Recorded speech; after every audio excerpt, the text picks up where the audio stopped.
La Sainte Bible, Louis II, introduction au second livre de Samuel. Le deuxième livre de Samuel fait suite au premier. Il raconte le règne de David, roi d'Israël. D'abord, le roi David entonna un cantique funèbre sur la mort de son ennemi Saül et de son ami Jonathan, au chapitre 1. Il devint ensuite roi de Juda pendant qu'un des fils de Saül, Ish-Boshet, était roi d'Israël. Une guerre civile éclata et se solda par l'assassinat de ce dernier, chapitre 2 à 4. David devint alors roi sur toutes les tribus avec résidence à Jérusalem, au chapitre 5.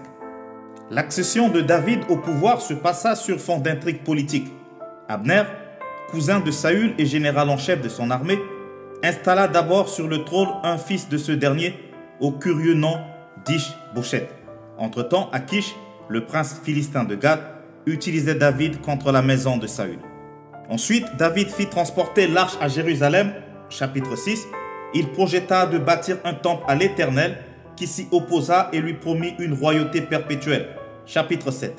Ce roi guerrier dut combattre successivement les Philistins, les Moabites, les Édomites, les Ammonites et leurs alliés, chapitre 8 à 10. David, resté à Jérusalem, enleva Bathsheba, femme du vaillant soldat Uri, tué par la suite sur ordre royal, chapitre 11. Malgré la repentance de David au chapitre 12, son adultère ouvrit les portes à plusieurs péchés dans sa famille. L'inceste, chapitre 13, versets 1 à 22, la fratricide, chapitre 13, versets 23 à 39, les intrigues de succession au chapitre 14, la révolte filiale, le coup d'État au chapitre 15, la prise du pouvoir, la guerre civile, chapitre 15 à 19. De retour à Jérusalem, David, humilié, continua à essuyer l'affront des ennemis de l'extérieur tels que Sheba, le Béjaminite, le vengeur Joab, chapitre 20. Il fit aussi face à une famine de 3 ans et à la guerre contre les Philistins, chapitre 21. Enfin, au crépuscule de sa vie, le roi David exécuta un cantique de délivrance, chapitre 23, et prononça ces dernières paroles, chapitre 24, versets 1 à 7. Ce livre se termine par une liste de vaillants hommes de David, chapitre 23, versets 8 à 39, et par une peste causée par un certain recensement général sur ordre royal, chapitre 24. 2 Samuel présente sans complaisance la vie d'une autorité, le bien-aimé de l'Éternel, le roi David. Ce livre nous montre la puissance, la gloire et la grandeur de David et présente aussi ses faiblesses personnelles, familiales et nationales. Malgré une royauté tourmentée, David reçoit de Dieu, par son prophète Nathan, la promesse d'avoir toujours un descendant comme roi après lui. 2 Samuel, chapitre 1er. Règne de David. Cantique funèbre de David sur la mort de Saül et de Jonathan. Après la mort de Saül, David, qui avait battu les Amalécites, était depuis 2 jours revenu à Tsiklag. Le 3e jour, un homme arriva du camp de Saül, les vêtements déchirés et la tête couverte de terre. Lorsqu'il fut en présence de David, il se jeta par terre et se prosterna. David lui dit, « D'où viens-tu » Et il lui répondit, « Je me suis sauvé du camp d'Israël. » David lui dit, « Que s'est-il passé? Dis-moi donc. » Et il répondit, « Le peuple s'est enfui du champ de bataille et un grand nombre d'hommes sont tombés et ont péri. Saül même et Jonathan son fils sont morts. » David dit au jeune homme qui lui apportait ces nouvelles, « Comment sais-tu que Saül et Jonathan son fils sont morts ?» Et le jeune homme qui lui apportait ces nouvelles répondit, « Je me trouvais sur la montagne de Gilboa. Et voici Saül s'appuyait sur sa lance, et voici, les chars et les cavaliers étaient près de l'atteindre. S'étant retourné, il m'aperçut et m'appela. Je dis, me voici. Et il me dit, qui es-tu? Je lui répondis, je suis Amalécite. Et il dit, approche donc et donne-moi la mort, car je suis pris de vertige, quoique encore plein de vie. Je m'approchai de lui et je lui donnai la mort, sachant bien qu'il ne suivrait pas de sa défaite. J'ai enlevé le diadème qui était sur sa tête et le bracelet qu'il avait au bras, et je les apporte ici à mon Seigneur. David saisit ses vêtements et les déchira, et tous les hommes qui étaient auprès de lui firent de même. Ils furent dans le deuil, pleurèrent et jeûnèrent jusqu'au soir à cause de Saül, de Jonathan son fils, du peuple de l'Éternel et de la maison d'Israël, parce qu'ils étaient tombés par l'épée. David dit au jeune homme qui lui avait apporté ces nouvelles, « D'où es-tu » Et il répondit, « Je suis le fils d'un étranger, d'un Amalécite. » David lui dit, « Comment n'as-tu pas craint de porter la main sur loin de l'Éternel et de lui donner la mort ?» Et David appela l'un de ses gens et dit, « Approche et tue-le. » Cet homme frappa l'Amalécite qui mourut. Et David lui dit, « Que ton sang retombe sur ta tête, car ta bouche a déposé contre toi, puisque tu as dit, j'ai donné la mort à loin de l'Éternel. » Voici le cantique funèbre que David composa sur Saül et sur Jonathan son fils, et qu'il ordonna d'enseigner aux enfants de Juda. C'est le cantique de l'arc. Il est écrit dans le livre du juste. L'élite d'Israël a succombé sur tes collines. Comment des héros sont-ils tombés? Ne l'annoncez point dans Gath, n'en publiez point la nouvelle dans les rues d'Ascalon, de peur que les filles des Philistins ne se réjouissent, de peur que les filles des incirconcis ne triomphent. Montagne de Giboa, qu'il n'y ait sur vous ni rosée, ni pluie, ni champs qui donnent des prémices pour les offrandes. Car là ont été jetés les boucliers des héros, le bouclier de Saül. L'huile a cessé de les oindre devant le sang des blessés, devant la graisse des plus vaillants. L'arc de Jonathan n'a jamais reculé et l'épée de Saül ne retournait point à vide. Saül et Jonathan, aimables et chéris pendant leur vie, n'ont point été séparés dans leur mort. Ils étaient plus légers que les aigles, ils étaient plus forts que les lions. Filles d'Israël, pleurez sur Saül, qui vous revêtait magnifiquement de cramoisie, qui mettait des ornements d'or sur vos habits. Comment des héros sont-ils tombés au milieu du combat? Comment Jonathan a-t-il succombé sur tes collines? Je suis dans la douleur à cause de toi, Jonathan, mon frère. Tu faisais tout mon plaisir. Ton amour pour moi était admirable, au-dessus de l'amour des femmes. Comment des héros sont-ils tombés? Comment leurs âmes se sont-elles perdues? 2 Samuel, chapitre 2. David, roi de Juda à Hébron, Ish-Boshet, fils de Saül, roi d'Israël à Mahanaïm. Guerre civile. Après cela, David consulta l'Éternel en disant, « Monterai-je dans une des villes de Juda ?» L'Éternel lui répondit, « Monte. » David dit, « Où monterai-je » Et l'Éternel répondit, « À Hébron. » David y monta avec ses 2 femmes, Akinoam de Jizréel et Abigaël de Carmel, femme de Nabal. David fit aussi monter les gens qui étaient auprès de lui, chacun avec sa maison, et ils habitèrent dans les villes d'Hébron. Les hommes de Juda vinrent et là ils joignirent David pour roi sur la maison de Juda. On informa David que c'étaient les gens de Jabès en Galade qui avaient enterré Saül. David envoya des messagers aux gens de Jabès à Galade pour leur dire, « Soyez bénis de l'Éternel, puisque vous avez ainsi montré de la bienveillance envers Saül, votre maître, et que vous l'avez enterré. Et maintenant, que l'Éternel use envers vous de bonté et de fidélité. Moi aussi je vous ferai du bien, parce que vous avez agi de la sorte. Que vos mains se fortifient, et soyez des vaillants hommes, car votre maître Saül est mort, et c'est moi que la maison de Juda a oint pour roi sur elle. » Cependant, Abner, fils de Ner, chef de l'armée de Saül, prit Ish-Boshet, fils de Saül, et le fit passer à Mahanaïm. Il établit roi sur Galade, sur les Guéshuriens, sur Jizréel, sur Éphraïm, sur Benjamin, sur tout Israël. Ish-Boshet, fils de Saül, était âgé de 40 ans lorsqu'il devint roi d'Israël, et il régna 2 ans. Il eut que la maison de Juda qui resta attachée à David. Le temps pendant lequel David régna à Hébron sur la maison de Juda fut de 7 ans et 6 mois. Abner, fils de Ner, et les gens d'Ish-Boshet, fils de Saül, sortirent de Mahanaïm pour marcher sur Gabaon. Joab, fils de Serouia, et les gens de David se mirent aussi en marche. Ils se rencontrèrent près de l'étang de Gabaon, et ils s'arrêtèrent les uns en deçà de l'étang, et les autres au-delà.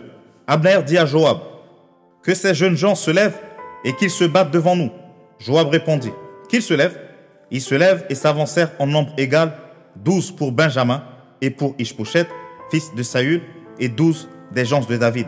Chacun saisissant son adversaire par la tête, lui enfonça son épée dans le flanc, et ils tombèrent tous ensemble. Et l'on donna à ce lieu qui est près de Gabaon le nom d'Elkat Hatsurim.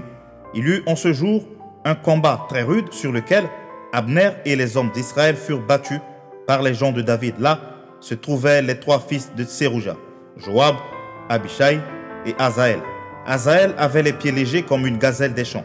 Il poursuivit Abner sans se détourner de lui pour aller à droite ou à gauche. Abner regarda derrière lui et dit, « Est-ce toi, Asaël ?»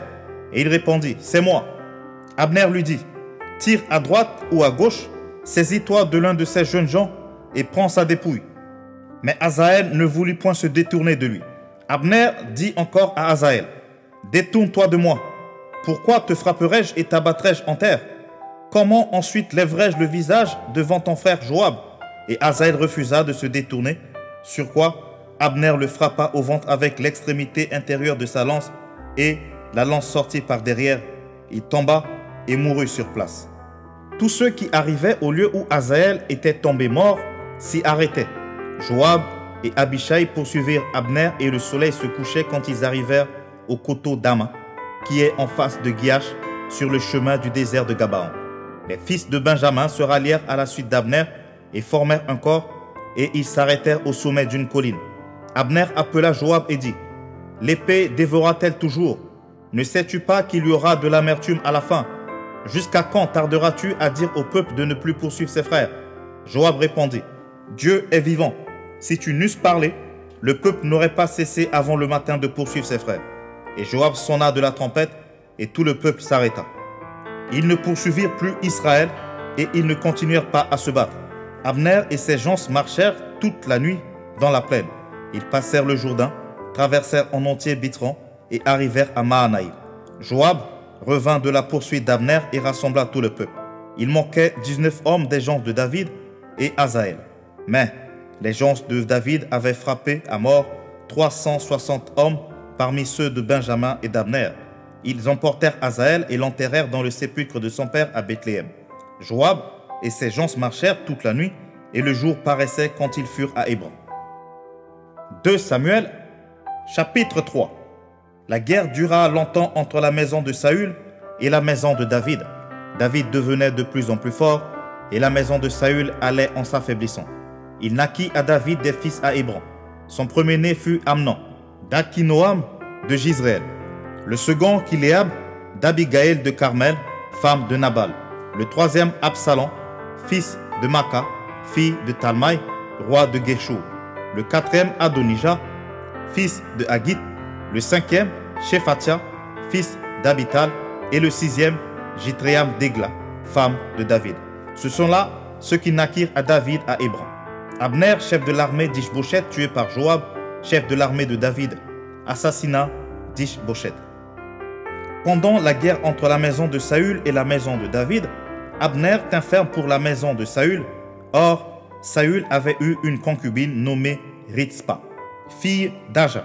Et Ishbosheth dit à Abner, « Pourquoi es-tu venu vers la concubine de mon père ?»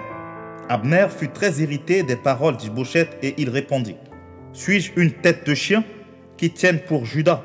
Je fais aujourd'hui preuve de bienveillance envers la maison de Saül ton père, envers ses frères et ses amis.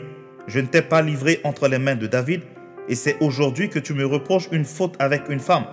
Que Dieu traite Abner dans toute sa rigueur, si je n'agis pas avec David, selon ce que l'Éternel a juré à David, en disant qu'il ferait passer la royauté de la maison de Saül dans la sienne, et qu'il établirait le trône de David sur Israël et sur Juda, depuis Dan jusqu'à Beersheba. » Ishbosheth n'osa pas répliquer un seul mot à Abner, parce qu'il le craignait.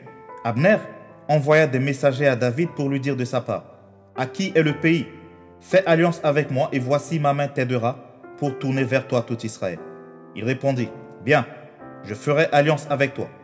Mais je te demande une chose, c'est que tu ne vois point ma face, à moins que tu n'amènes d'abord Michal, fille de Saül, en venant auprès de moi. » Et David envoya des messagers à Ishbosheth, fils de Saül, pour lui dire, « Donne-moi ma femme Michal, que j'ai fiancée pour 100 prépuces de Philistins. » Ishbosheth la fit prendre chez son mari Paltiel, fils de Laïch, et son mari la suivit en pleurant jusqu'à Bakurim. Alors Abner lui dit, « Va, retourne-t'en. » Et il s'en retourna. Abner eut un entretien avec les anciens d'Israël et leur dit, « Vous désiriez autrefois d'avoir David pour roi.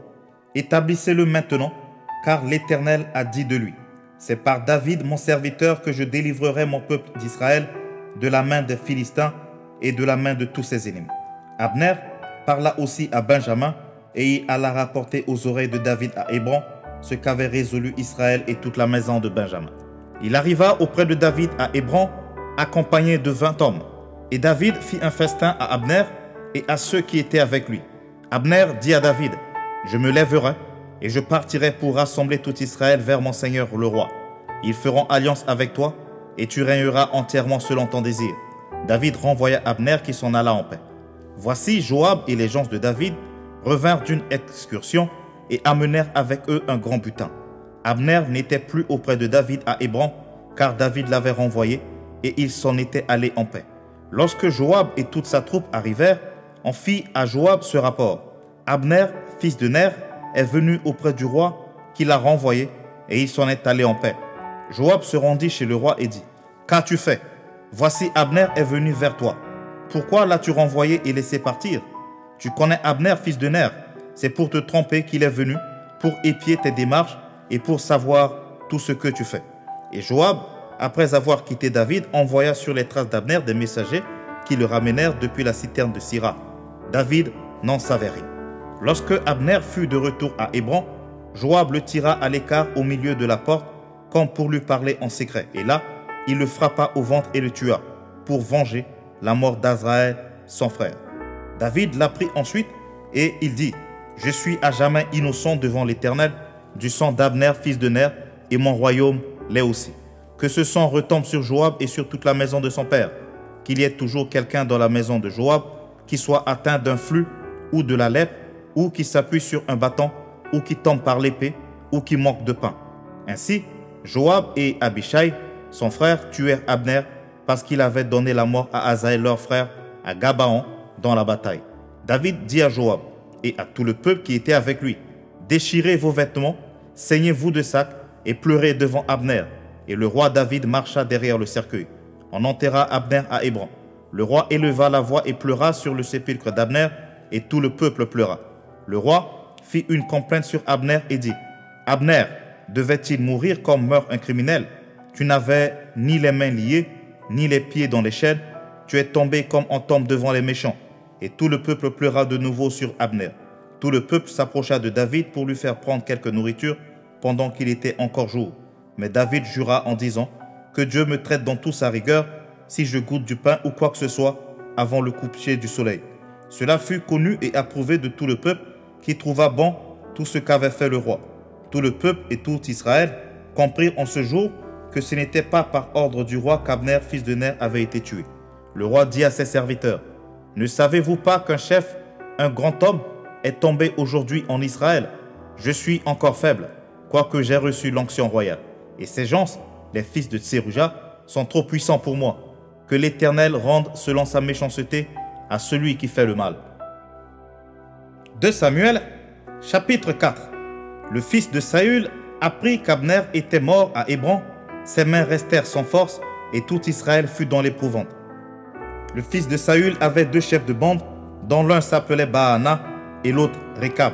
Ils étaient fils de Rimon, de Béroth, d'entre les fils de Benjamin, car Béroth était regardé comme faisant partie de Benjamin, et les Béérothiens s'étaient enfuis à Gitaïm, où ils ont habité jusqu'à ce jour. Jonathan, fils de Saül, avait un fils perclus de pied, et âgé de 5 ans, lorsqu'arriva de Jizréel la nouvelle de la mort de Saül et de Jonathan, sa nourrice le prit et s'enfuit, et comme elle précipitait sa fuite, il tomba et resta boiteux. Son nom était Méphibosheth. Or, les fils de Rimon de Bééroth, Rekab et Baana, se rendirent pendant la chaleur du jour à la maison d'Ishbosheth, qui était couché pour son repos de midi. Ils pénétrèrent jusqu'au milieu de la maison, comme pour prendre du froment, et ils le frappèrent au ventre. Puis, Rekab et Baana, son frère, se sauvèrent. Ils entrèrent donc dans la maison pendant qu'il reposait sur son lit, dans sa chambre à coucher. Ils le frappèrent et le firent mourir, et ils lui coupèrent la tête. Ils prirent sa tête, et ils marchèrent toute la nuit au travers de la plaine. Ils apportèrent la tête d'Ishbosheth à David dans Hébron, et ils dirent au roi, « Voici la tête d'Ishbosheth, fils de Saül, ton ennemi, qui en voulait à ta vie. L'Éternel venge aujourd'hui le roi mon seigneur de Saül et de sa race. » David répondit à Rekab et à Baana son frère, fils de Rimon de Bééroth, « L'Éternel qui m'a délivré de tout péril est vivant. Celui qui est venu me dire, voici Saül est mort, et qui croyait m'annoncer une bonne nouvelle, je l'ai fait saisir et tuer à Tsiklag, pour lui donner le salaire de son message. Et quand des méchants ont assassiné un homme juste dans sa maison et sur sa couche, combien plus ne redemanderai-je pas son sang de vos mains, et ne vous exterminerai-je pas de la terre? Et David ordonna à ses gens de les tuer. Et ils coupèrent les mains et les pieds, et les pendirent au bord de l'étang d'Hébron. Ils prirent ensuite la terre d'Ishbosheth et l'enterrèrent dans le sépulcre d'Abner à Hébron. Chapitre 5. David, roi de Juda et de tout Israël. Toutes les tribus d'Israël vinrent auprès de David à Hébron et dirent, voici, nous sommes tes os et ta chair. Autrefois déjà, lorsque Saül était notre roi, c'était toi qui conduisais et qui ramenais Israël. L'Éternel t'a dit, tu paîtras mon peuple d'Israël et tu seras le chef d'Israël.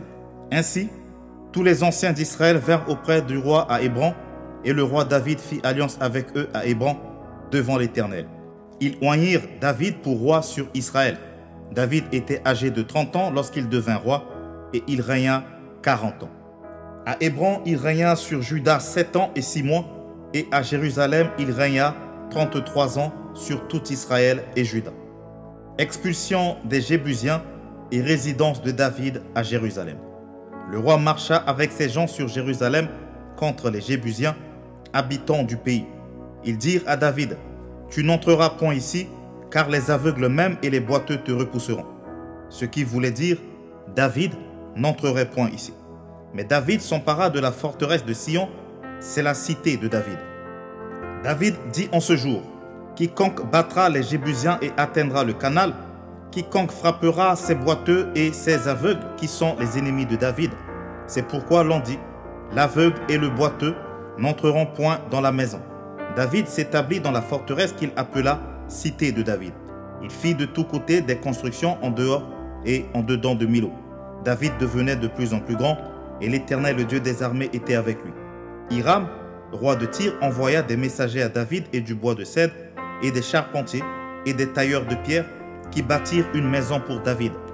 David reconnut que l'Éternel l'affermissait comme roi d'Israël et qu'il élevait son royaume à cause de son peuple d'Israël.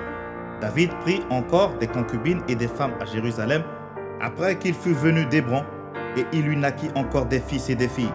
Voici les noms de ceux qui lui naquirent à Jérusalem: Shamua, Shobab, Nathan, Salomon, Jibar, Elishua, Népheg, Japhia, Elishama, Eliada et Eliphélet. Victoire sur les Philistins. Les Philistins apprirent qu'on avait oint David pour roi sur Israël et ils montèrent tous à sa recherche. David, qui en fut informé, descendit à la forteresse. Les Philistins arrivèrent et se répandirent dans la vallée de Réphaïm. David consulta l'Éternel en disant, « Combattrai-je contre les Philistins? Les livreras-tu entre mes mains ?» Et l'Éternel dit à David, « Monte, car je livrerai les Philistins entre tes mains. » David vint à Baarath-Pératsim, où il les battit. Puis il dit, « L'Éternel a dispersé mes ennemis devant moi, comme des eaux qui s'écoulent.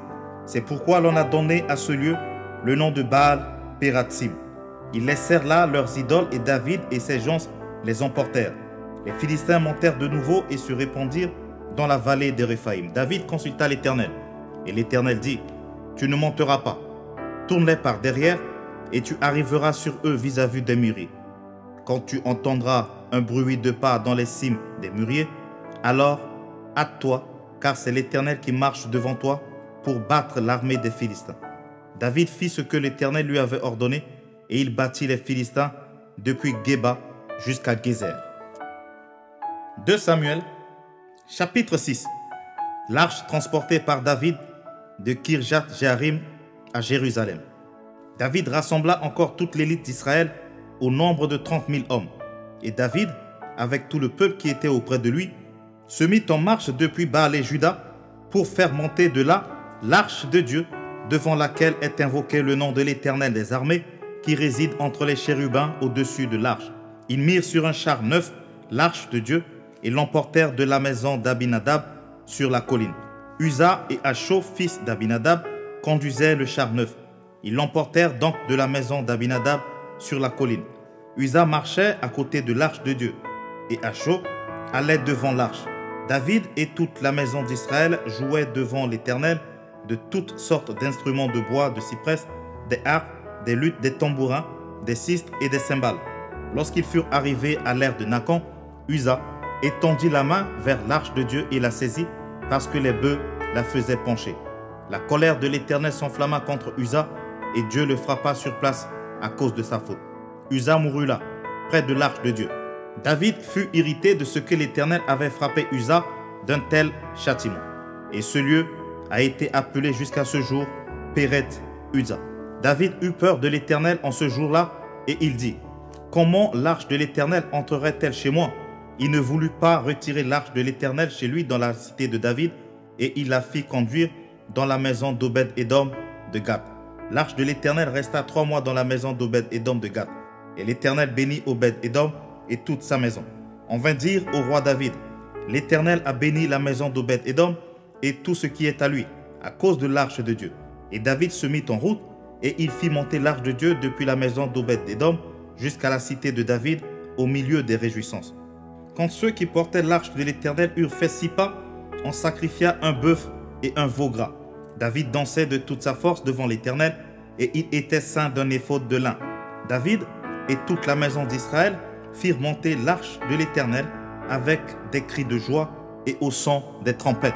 Comme l'arche de l'Éternel entrait dans la cité de David, Michal, fille de Saül, regardait par la fenêtre et voyant le roi David sauter et danser devant l'Éternel, elle le méprisa dans son cœur.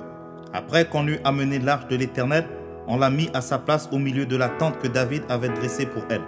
Et David offrit devant l'Éternel des holocaustes et des sacrifices d'action de grâce.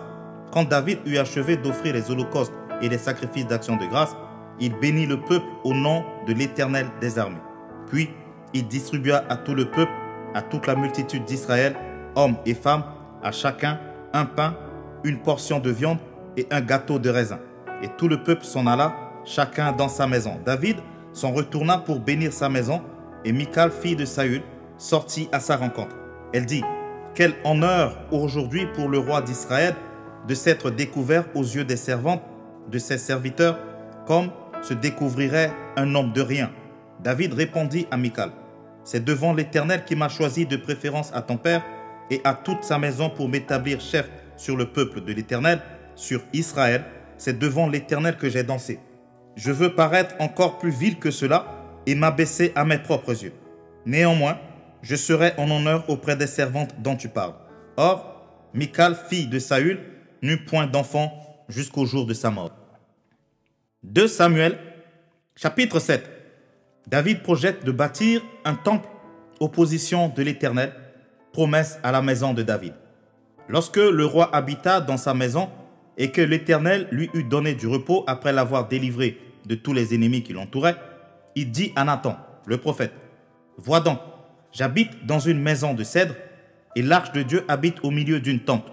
Nathan répondit au roi: va, fais tout ce que tu as dans le cœur, car l'Éternel est avec toi. La nuit suivante, la parole de l'Éternel fut adressée à Nathan. Va dire à mon serviteur David: ainsi parle l'Éternel. Est-ce toi qui me bâtirais une maison pour que j'en fasse ma demeure? Mais je n'ai point habité dans une maison depuis le jour où j'ai fait monter les enfants d'Israël hors d'Égypte jusqu'à ce jour. J'ai voyagé sous une tente et dans un tabernacle. Partout où j'ai marché avec tous les enfants d'Israël, ai-je dit un mot à quelqu'une des tribus d'Israël à qui j'avais ordonné de paître mon peuple d'Israël? Ai-je dit: pourquoi ne me bâtissez-vous pas une maison de cèdre? Maintenant, tu diras à mon serviteur David: ainsi parle l'Éternel des armées. Je t'ai pris au pâturage derrière des brebis pour que tu fusses chef sur mon peuple, sur Israël. J'ai été avec toi partout où tu as marché. J'ai exterminé tous tes ennemis devant toi et j'ai rendu ton nom grand comme le nom des grands qui sont sur la terre. J'ai donné une demeure à mon peuple, à Israël, et je l'ai planté pour qu'il y soit fixé et ne soit plus agité, pour que les méchants ne l'oppriment plus, comme auparavant et comme à l'époque où j'avais établi des juges sur mon peuple d'Israël. Je t'ai accordé du repos en te délivrant de tous tes ennemis. Et l'Éternel t'annonce qu'il te créera une maison. Quand tes jours seront accomplis et que tu seras couché avec tes pères, J'élèverai ta postérité après toi, celui qui sera sorti de tes entrailles, et j'affermirai son règne. Ce sera lui qui bâtira une maison à mon nom, et j'affermirai pour toujours le trône de son royaume. Je serai pour lui un père, et il sera pour moi un fils. S'il fait le mal, je le châtierai avec la verge des hommes et avec les coups des enfants des hommes. Mais ma grâce ne se retirera point de lui, comme je l'ai retiré de Saül, que j'ai rejeté devant toi. Ta maison et ton règne seront pour toujours assurés, ton trône sera pour toujours affermi. Nathan rapporta à David toutes ces paroles et toute cette vision. Et le roi David alla se présenter devant l'Éternel et dit, « Qui suis-je, Seigneur éternel? Et quelle est ma maison pour que tu m'aies fait parvenir où je suis? C'est encore peu de choses à tes yeux. Seigneur éternel, tu parles aussi de la maison de ton serviteur pour les temps à venir. Et tu daignes instruire un homme de ces choses, Seigneur éternel. Que pourrait te dire de plus David? Tu connais ton serviteur, Seigneur éternel. À cause de ta parole et selon ton cœur, tu as fait toutes ces grandes choses pour les révéler à ton serviteur. Que tu es donc grand, éternel Dieu, car nul n'est semblable à toi, et il n'y a point d'autre Dieu que toi, d'après tout ce que nous avons entendu de nos oreilles. Est-il sur la terre une seule nation qui soit comme ton peuple, comme Israël, que Dieu est venu racheter pour en former son peuple, pour se faire un nom et pour accomplir en sa faveur, en faveur de ton pays, des miracles et des prodiges, en chassant devant ton peuple que tu as racheté d'Égypte, des nations et leurs dieux. Tu as affermi ton peuple d'Israël pour qu'il fût ton peuple à toujours. Et toi, Éternel, tu es devenu son Dieu. Maintenant, Éternel Dieu, fais subsister jusque dans l'éternité la parole que tu as prononcée sur ton serviteur et sur sa maison, et agis selon ta parole. Que ton nom soit à jamais glorifié, et que l'on dise, l'Éternel des armées est le Dieu d'Israël, et que la maison de ton serviteur David soit affermie devant toi. Car toi-même, Éternel des armées, Dieu d'Israël, tu t'es révélé à ton serviteur en disant, je te fonderai une maison.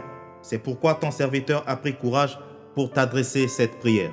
Maintenant, Seigneur éternel, tu es Dieu, et tes paroles sont vérité, et tu as annoncé cette grâce à ton serviteur.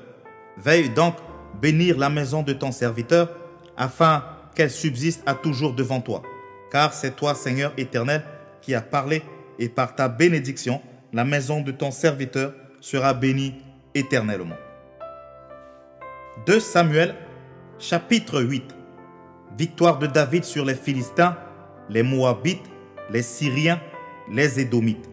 Après cela, David battit les Philistins et les humilia, et il enleva de la main des Philistins les reines de leur capitale. Il battit les Moabites, et il les mesura avec un cordeau, en les faisant coucher par terre. Il en mesura 2 cordeaux pour les livrer à la mort, et un plein cordeau pour leur laisser la vie. Et les Moabites furent assujettis à David, et lui payèrent un tribut. David battit Hadadézer, fils de Rehob, roi de Tsoba, lorsqu'il alla rétablir sa domination sur le fleuve de l'Euphrate. David lui prit 1700 cavaliers et 20 000 hommes de pied. Il coupa les jarrets de tous les chevaux de trait et ne conserva que 100 attelages. Les Syriens de Damas vinrent au secours d'Hadadézer, roi de Tsoba, et David battit 22 000 Syriens. David mit des garnisons dans la Syrie de Damas, et les Syriens furent assujettis à David et lui payèrent un tribut. L'Éternel protégeait David partout où il allait, et David prit les boucliers d'or qu'avaient les serviteurs d'Hadadézer et les apporta à Jérusalem. Le roi David prit encore une grande quantité d'airain à Bétash et à Bérotaï, aux villes d'Hadadézer. Toi, roi de Hamath, apprit que David avait battu toute l'armée d'Hadadézer, et il envoya Joram son fils vers le roi David pour le saluer et pour le féliciter d'avoir attaqué Hadadézer et de l'avoir battu, car Toi était en guerre avec Hadadézer. Joram apporta des vases d'argent, des vases d'or et des vases d'airain. Le roi David les consacra à l'Éternel, comme il avait déjà consacré l'argent et l'or pris sur toutes les nations qu'il avait vaincues, sur la Syrie, sur Moab et sur les fils d'Ammon, sur les Philistins, sur Amalek et sur le butin d'Hadadézer, fils de Rehob, roi de Tsoba. Au retour de sa victoire sur les Syriens, David se fit encore un nom en battant dans la vallée du sel 18 000 Édomites. Il mit des garnisons dans Édom, il mit des garnisons dans tout Édom, et tout Édom fut assujetti à David. L'Éternel protégeait David partout où il allait. hauts fonctionnaires de David. David régna sur Israël et il faisait droit et justice à tout son peuple.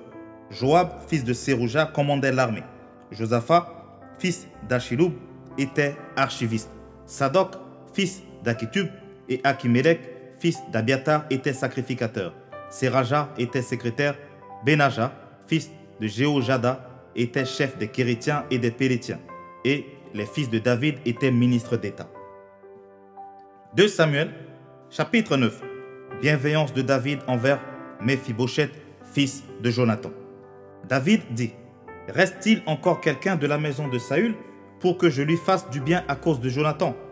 Il y avait un serviteur de la maison de Saül nommé Tsiba que l'on fit venir auprès de David. Le roi lui dit: es-tu Tsiba? Et il répondit: ton serviteur.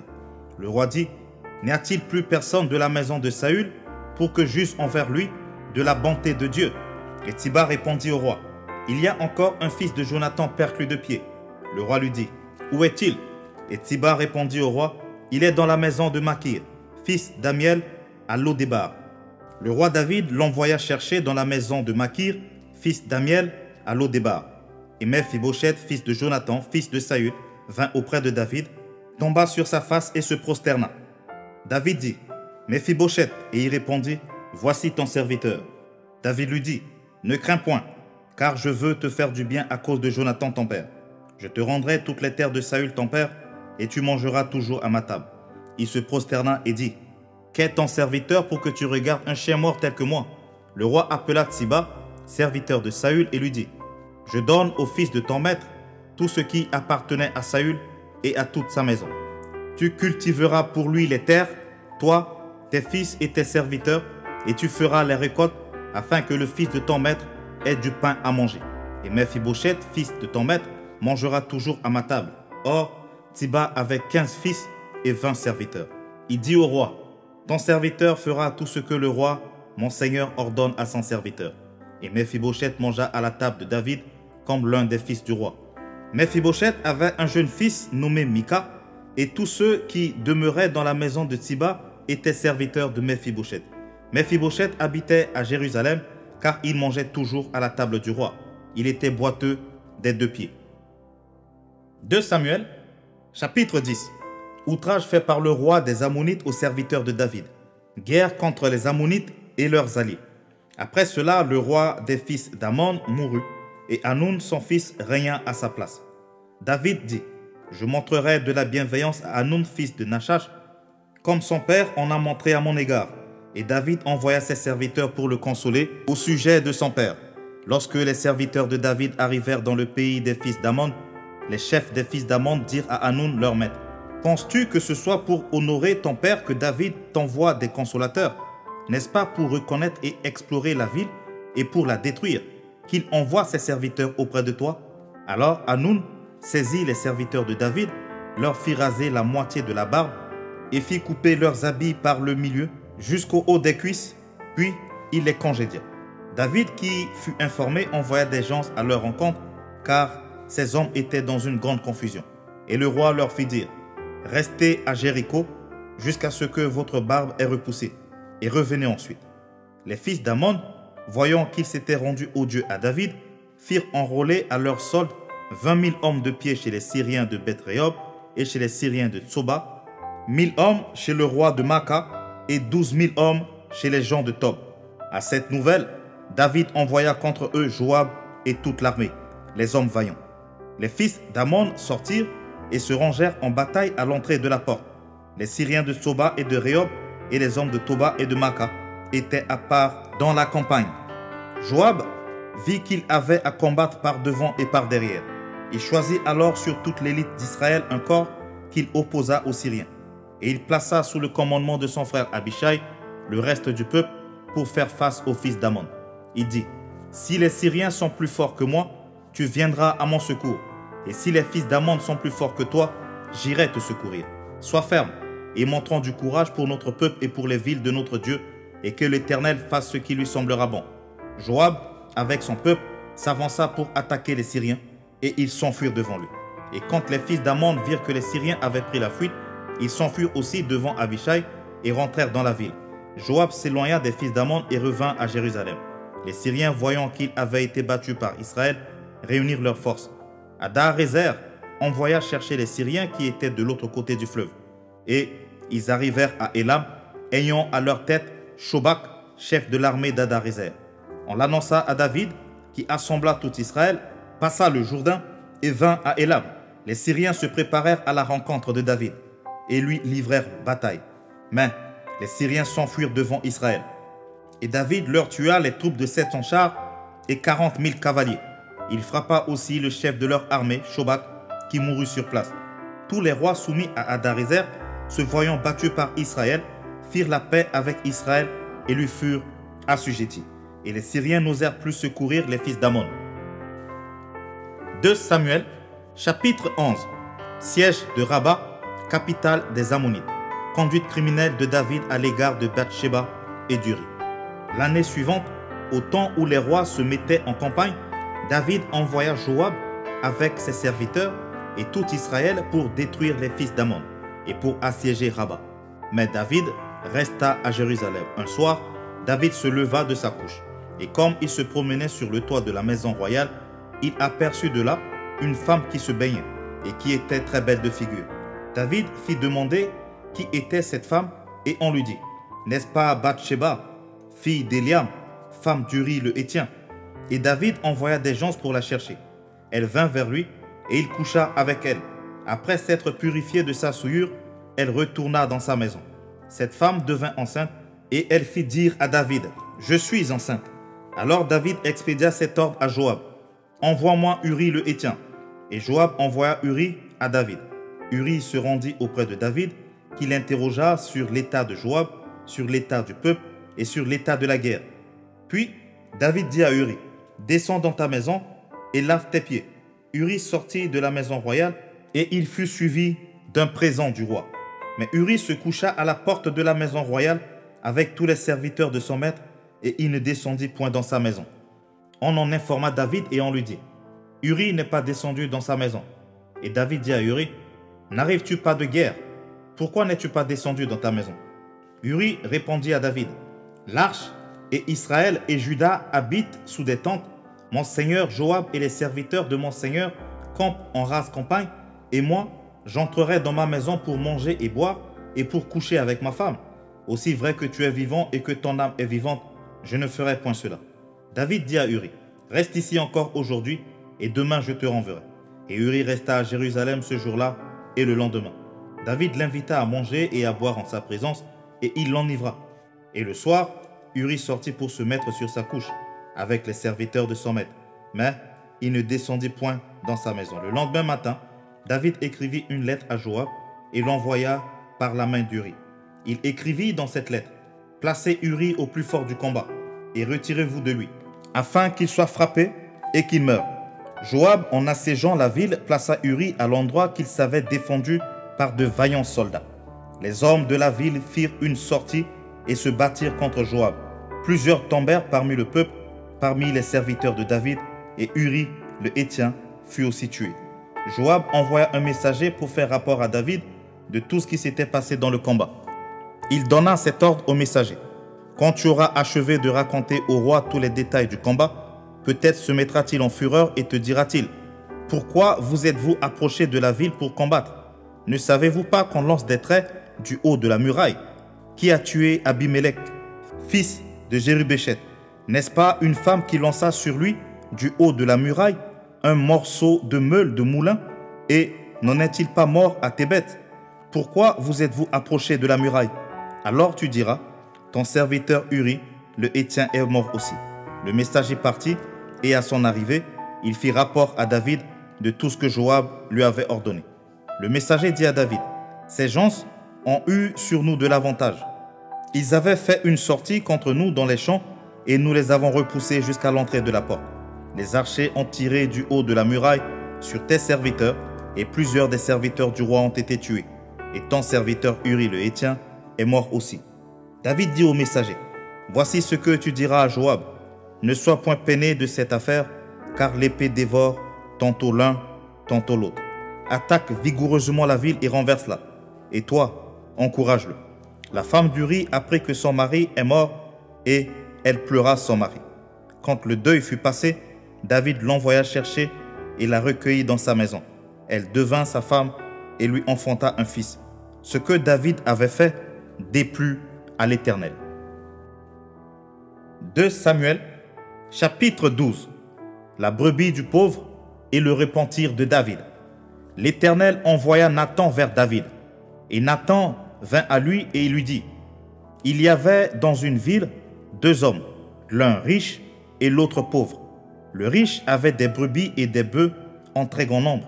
Le pauvre n'avait rien du tout qu'une petite brebis qu'il avait achetée. Il la nourrissait et elle grandissait chez lui avec ses enfants. Elle mangeait de son pain, buvait dans sa coupe, dormait sur son sein et il la regardait comme sa fille. Un voyageur arriva chez l'homme riche et le riche n'a pas voulu toucher à ses brebis ou à ses bœufs pour préparer un repas au voyageur qui était venu chez lui. Il a pris la brebis du pauvre et l'a apprêtée pour l'homme qui était venu chez lui. La colère de David s'enflamma violemment contre cet homme et il dit à Nathan, « L'Éternel est vivant, l'homme qui a fait cela mérite la mort. Et il rendra 4 brebis pour avoir commis cette action et pour avoir été sans pitié. » Et Nathan dit à David, « Tu es cet homme-là. Ainsi parle l'Éternel, le Dieu d'Israël. Je t'ai oint pour roi sur Israël et je t'ai délivré de la main de Saül. Je t'ai mis en possession de la maison de ton maître. J'ai placé dans ton sein les femmes de ton maître et je t'ai donné la maison d'Israël et de Juda. Et si cela eût été peu, j'y aurais encore ajouté. Pourquoi donc as-tu méprisé la parole de l'Éternel en faisant ce qui est mal à ses yeux? Tu as frappé de l'épée Uri le Héthien. Tu as pris sa femme pour en faire ta femme et lui, tu l'as tué par l'épée des fils d'Ammon. Maintenant, l'épée ne s'éloignera jamais de ta maison parce que tu m'as méprisé et parce que tu as pris la femme d'Uri le Héthien pour en faire ta femme. Ainsi parle l'Éternel. Voici, je vais faire sortir de ta maison le malheur contre toi et je vais prendre sous tes yeux tes propres femmes pour les donner à un autre qui couchera avec elles à la vue de ce soleil. Car tu as agi en secret. Et moi, je ferai cela en présence de tout Israël et à la face du soleil. » David dit à Nathan, « J'ai péché contre l'Éternel. » Et Nathan dit à David, « L'Éternel pardonne ton péché. Tu ne mourras point. Mais parce que tu as fait blasphémer les ennemis de l'Éternel en commettant cette action, le fils qui t'est né mourra. » Et Nathan s'en alla dans sa maison. L'Éternel frappa l'enfant que la femme d'Uri avait enfanté à David, et il fut dangereusement malade. David pria Dieu pour l'enfant et jeûna, et quand il rentra, il passa la nuit couché par terre. Les anciens de sa maison insistèrent auprès de lui pour le faire lever de terre, mais il ne voulut point, et il ne mangea rien avec eux. Le 7e jour, l'enfant mourut. Les serviteurs de David craignant de lui annoncer que l'enfant était mort, car ils disaient, « Voici, lorsque l'enfant était encore, nous lui avons parlé et il ne nous a pas écoutés. Comment oserons-nous lui dire, l'enfant est mort? Il s'affligera bien davantage. » David aperçut que ses serviteurs parlaient tout bas entre eux et il comprit que l'enfant était mort. Il dit à ses serviteurs, « L'enfant est-il mort? » Et ils répondirent, « Il est mort. » Alors David se leva de terre, il se leva, soignit et changea de vêtements. Puis il alla dans la maison de l'Éternel et se prosterna. De retour chez lui, il demanda qu'on lui servit à manger et il mangea. Ses serviteurs lui dirent, « Que signifie ce que tu fais? Tandis que l'enfant vivait, tu jeûnais et tu pleurais. Et maintenant que l'enfant est mort, tu te lèves et tu manges. » Il répondit, « Lorsque l'enfant vivait encore, je jeûnais et je pleurais car je disais, « Qui sait si l'Éternel n'aura pas pitié de moi et si l'enfant ne vivra pas? Maintenant qu'il est mort, pourquoi jeûnerai-je? Puis-je le faire revenir? J'irai vers lui, mais il ne reviendra pas vers moi. » David consola Bathsheba sa femme et il alla auprès d'elle et coucha avec elle. Elle enfanta un fils qu'il appela Salomon et qui fut aimé de l'Éternel. Il le remit entre les mains de Nathan le prophète et Nathan lui donna le nom de Jédidia à cause de l'Éternel. Prise de Rabba. Joab qui assiégeait Rabba des fils d'Ammon s'empara de la ville royale et envoya des messagers à David pour lui dire, « J'ai attaqué Rabba et je me suis déjà emparé de la ville des eaux. Rassemble maintenant le reste du peuple, campe contre la ville et prends-la, de peur que je ne la prenne moi-même et que la gloire ne m'en soit attribuée. » David rassembla tout le peuple et marcha sur Rabba. Il l'attaqua et s'en rendit maître. Il enleva la couronne du dessus la tête de son roi. Elle pesait 1 talent d'or et était garnie de pierres précieuses. On la mit sur la tête de David, qui emporta de la ville un très grand butin. Il fit sortir les habitants et il les plaça sous des scies, des herses de fer et des haches de fer, et les fit passer par des fours à briques. Il traita de même toutes les villes des fils d'Ammon. David retourna à Jérusalem avec tout le peuple. 2 Samuel, chapitre 13. Inceste d'Amnon, fils de David. Après cela, voici ce qui arriva. Absalom, fils de David, avait une sœur qui était belle et qui s'appelait Tamar. Et Amnon, fils de David, l'aima. Amnon était tourmenté jusqu'à s'en rendre malade à cause de Tamar, sa sœur, car elle était vierge et il paraissait difficile à Amnon de faire sur elle la moindre tentative. Amnon avait un ami nommé Jonadab, fils de Chiméa, frère de David, et Jonadab était un homme très habile. Il lui dit: pourquoi deviens-tu ainsi chaque matin plus maigre, toi, fils de roi? Ne veux-tu pas me le dire? Amnon lui répondit: j'aime Tamar, sœur d'Absalom, mon frère. Jonadab lui dit: mets-toi au lit et fais le malade. Quand ton père viendra te voir, tu lui diras: permets à Tamar, ma sœur, de venir pour me donner à manger. Qu'elle prépare un mets sous mes yeux, afin que je le voie et que je le prenne de sa main. Amnon se coucha et fit le malade. Le roi vint le voir et Amnon dit au roi: je te prie que Tamar, ma sœur, vienne faire 2 gâteaux sous mes yeux et que je les mange de sa main. David envoya dire à Tamar dans l'intérieur des appartements: va dans la maison d'Amnon, ton frère, et prépare-lui un mets. Tamar alla dans la maison d'Amnon, son frère, qui était couché. Elle prit de la pâte, la pétrit, prépara devant lui des gâteaux et les fit cuire. Prenant ensuite la poêle, elle les versa devant lui. Mais Amnon refusa de manger. Il dit: faites sortir tout le monde. Et tout le monde sortit de chez lui.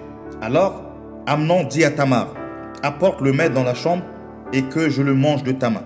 Tamar prit les gâteaux qu'elle avait faits et les porta à Amnon, son frère, dans la chambre.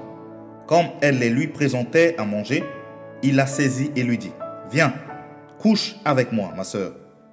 Elle lui répondit: non, mon frère, ne me déshonore pas, car on n'agit point ainsi en Israël. Ne commets pas cette infamie.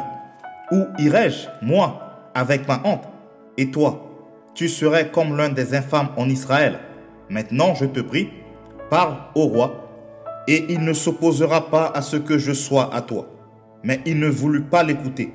Il lui fit violence, la déshonora et coucha avec elle. Puis, Amnon eut pour elle une forte aversion, plus forte qu'elle n'avait été son amour. Et il lui dit: lève-toi, va-t'en. Elle lui répondit: n'augmente pas en me chassant le mal que tu m'as déjà fait. Il ne voulut pas l'écouter, et appelant le garçon qui le servait, il dit: qu'on éloigne de moi cette femme et qu'on la mette dehors, et ferme la porte après elle. Elle avait une tunique de plusieurs couleurs, car c'était le vêtement que portaient les filles du roi aussi longtemps qu'elles étaient vierges. Le serviteur d'Amnon la mit dehors et ferma la porte après elle. Tamar répandit de la cendre sur sa tête et déchira sa tunique bigarrée. Elle mit la main sur sa tête et s'en alla en poussant des cris. Absalom, son frère, lui dit: Amnon, ton frère, a-t-il été avec toi? Maintenant, ma sœur, tais-toi, c'est ton frère. Ne prends pas cette affaire trop à cœur. Et Tamar, désolée, demeura dans la maison d'Absalom, son frère. Le roi David apprit toutes ces choses et il fut très irrité. Absalom ne parla ni en bien ni en mal avec Amnon, mais il le prit en haine parce qu'il avait déshonoré Tamar, sa sœur. Amnon assassiné par les serviteurs de son frère Absalom. Fuite d'Absalom. Absalom rentré en grâce. 2 ans après, comme Absalom avait les tondeurs à Baal-Hatzor, près d'Éphraïm, il invita tous les fils du roi. Absalom alla vers le roi et dit: Voici ton serviteur à l'étendeur. Que le roi et ses serviteurs viennent chez ton serviteur. Et le roi dit à Absalom: Non, mon fils, nous n'irons pas tous, de peur que nous ne te soyons à charge. Absalom le pressa, mais le roi ne voulut point aller, et il le bénit. Absalom dit: Permets du moins à Amnon, mon frère, de venir avec nous. Le roi lui dit: Pourquoi irait-il chez toi? Sur les instances d'Absalom, le roi laissa aller avec lui Amnon et tous ses fils. Absalom donna cet ordre à ses serviteurs. Faites attention quand le cœur d'Amnon sera égayé par le vin et que je vous dirai, frappez Amnon, alors tuez-le. Ne craignez point, n'est-ce pas moi qui vous l'ordonne? Soyez fermes et montrez du courage.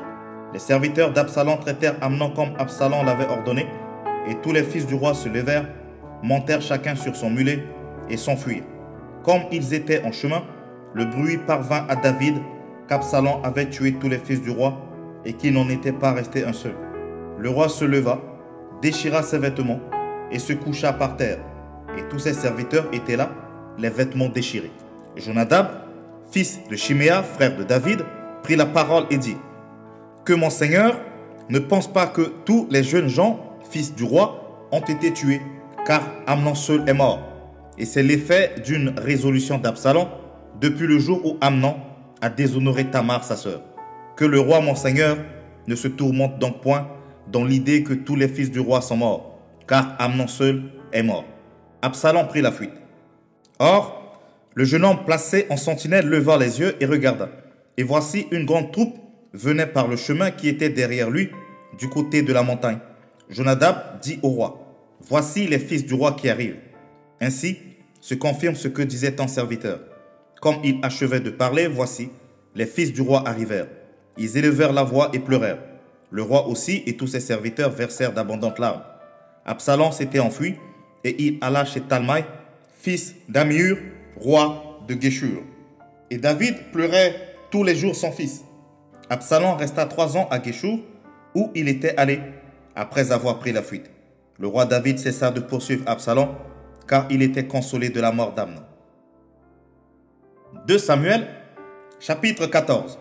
Joab, fils de Sérouja, s'aperçut que le cœur du roi était porté pour Absalom. Il envoya chercher à Tekoa une femme habile, et il lui dit: montre-toi désolé et revêt des habits de deuil.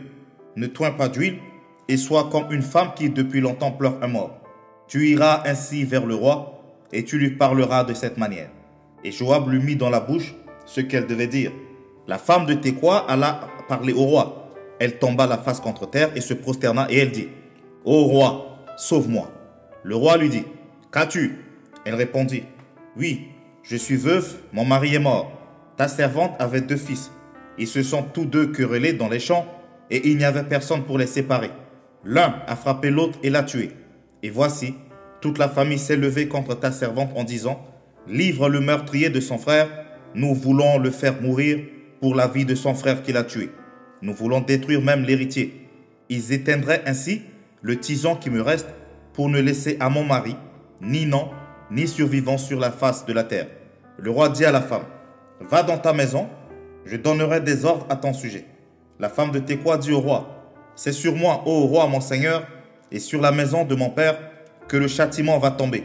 Le roi et son trône n'auront pas à en souffrir. Le roi dit: si quelqu'un parle contre toi, amène-le-moi, et il ne lui arrivera plus de te toucher. Elle dit: que le roi se souvienne de l'Éternel ton Dieu, afin que le vengeur du sang n'augmente pas la ruine, et qu'on ne détruise pas mon fils.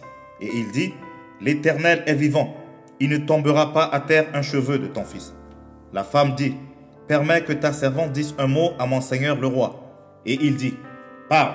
La femme dit: pourquoi penses-tu de la sorte à l'égard du peuple de Dieu, puisqu'il résulte des paroles même du roi que le roi est comme coupable en ne rappelant pas celui qui l'a proscrit?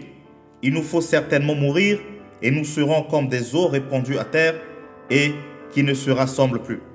Dieu n'ôte pas la vie, mais il désire que le fugitif ne reste pas banni de sa présence. Maintenant, si je suis venu dire ces choses au roi mon seigneur, c'est que le peuple m'a effrayé. Et ta servante a dit: je veux parler au roi. Peut-être le roi fera-t-il ce que dira sa servante. Oui, le roi écoutera sa servante pour la délivrer de la main de ceux qui cherchent à nous exterminer, moi et mon fils, de l'héritage de Dieu. Ta servante a dit: que la parole de mon seigneur le roi me donne le repos, car mon seigneur le roi est comme un ange de Dieu, prêt à entendre le bien et le mal, et que l'Éternel ton Dieu soit avec toi. Le roi répondit et dit à la femme: ne me cache pas ce que je vais te demander. Et la femme dit: que mon seigneur le roi parle. Le roi dit alors: la main de Joab n'est-elle pas avec toi dans tout ceci? Et la femme répondit, aussi vrai que ton âme est vivante, ô roi mon seigneur, il n'y a rien à droite ni à gauche de tout ce que dit mon seigneur le roi. C'est en effet ton serviteur Joab qui m'a donné des ordres et qui a mis dans la bouche de ta servante toutes ces paroles. C'est pour donner à la chose une autre tournure que ton serviteur Joab a fait cela. Mais mon seigneur est aussi sage qu'un ange de Dieu pour connaître tout ce qui se passe sur la terre. Le roi dit à Joab, voici, je veux bien faire cela. Va donc, ramène le jeune homme Absalom. Joab tomba la face contre terre et se prosterna, et il bénit le roi. Puis il dit, ton serviteur connaît aujourd'hui que j'ai trouvé grâce à tes yeux, ô roi mon seigneur, puisque le roi agit selon la parole de ton serviteur. Et Joab se leva et partit pour Guéchour, et il ramena Absalom à Jérusalem. Mais le roi dit, qu'il se retire dans sa maison, et qu'il ne voie point ma face. Et Absalom se retira dans sa maison, et il ne vit point la face du roi. Il n'y avait pas un homme dans tout Israël aussi renommé qu'Absalom pour sa beauté. Depuis la plante du pied jusqu'au sommet de la tête, il n'y avait point en lui de défaut. Lorsqu'il se rasait la tête, c'était chaque année qu'il se la rasait, parce que sa chevelure lui pesait. Le poids des cheveux de sa tête était de 200 cycles, poids du roi. Il naquit à Absalom 3 fils et une fille nommée Tamar, qui était une femme belle de figure. Absalom demeura 2 ans à Jérusalem sans voir la face du roi. Il fit demander Joab pour l'envoyer vers le roi. Mais Joab ne voulut point venir auprès de lui. Il le fit demander une seconde fois, et Joab ne voulut point venir. Absalom dit alors à ses serviteurs, voyez, le champ de Joab est à côté du mur. Il y a de l'orge.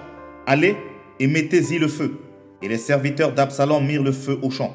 Joab se leva et se rendit auprès d'Absalom dans sa maison. Il lui dit, pourquoi tes serviteurs ont-ils mis le feu au champ qui m'appartient? Absalom répondit à Joab, voici, je t'ai fait dire, viens ici et je t'enverrai vers le roi afin que tu lui dises, pourquoi suis-je revenu de Guéchour? Il vaudrait mieux pour moi que j'y fusse encore. Je désire maintenant voir la face du roi. Et s'il y a quelque crime en moi, qu'il me fasse mourir. Joab alla vers le roi et lui rapporta cela. Et le roi appela Absalom, qui vint auprès de lui et se prosterna la face contre terre en sa présence. Le roi baisa Absalom. 2 Samuel, chapitre 15. Après cela, Absalom se procura un char et des chevaux, et 50 hommes qui couraient devant lui. Il se levait de bon matin et se tenait au bord du chemin de la porte. Et chaque fois qu'un homme ayant une contestation se rendait vers le roi pour obtenir un jugement, Absalom l'appelait et disait, « De quelle ville es-tu » Lorsqu'il avait répondu, « Je suis d'une telle tribu d'Israël », Absalom lui disait, « Vois, ta cause est bonne et juste, mais personne de chez le roi ne t'écoutera. » Absalom disait, « Qui m'établira juge dans le pays ? Tout homme qui aurait une contestation et un procès viendrait à moi, et je lui ferai justice. » Et quand quelqu'un s'approchait pour se prosterner devant lui, il lui tendait la main, le saisissait et l'embrassait. Absalom agissait ainsi à l'égard de tous ceux d'Israël qui se rendaient vers le roi pour demander justice. Et Absalom gagnait le cœur des gens d'Israël. Au bout de 40 ans, Absalom dit au roi, « Permets que j'aille à Hébron pour accomplir le vœu que j'ai fait à l'Éternel, car ton serviteur a fait un vœu, pendant que je demeurais à Guéchour en Syrie. J'ai dit, si l'Éternel me ramène à Jérusalem, je servirai l'Éternel. » Le roi lui dit, « Va en paix. » Et Absalom se leva et partit pour Hébron. Absalom envoya des espions dans toutes les tribus d'Israël pour dire, « Quand vous entendrez le son de la trompette, vous direz, Absalom règne à Hébron. » 200 hommes de Jérusalem qui avaient été invités accompagnèrent Absalom, et ils le firent en toute simplicité, sans rien savoir. Pendant qu'Absalom offrait les sacrifices, il envoya chercher à la ville de Gilo Achitophel, le Gilonite, conseiller de David. La conjuration devint puissante et le peuple était de plus en plus nombreux auprès d'Absalom. Fuite de David, entrée d'Absalom dans Jérusalem. Quelqu'un vint informer David et lui dit, « Le cœur des hommes d'Israël s'est tourné vers Absalom. » Et David dit à tous ses serviteurs qui étaient avec lui à Jérusalem, « Levez-vous, fuyons, car il n'y aura point de salut pour nous devant Absalom.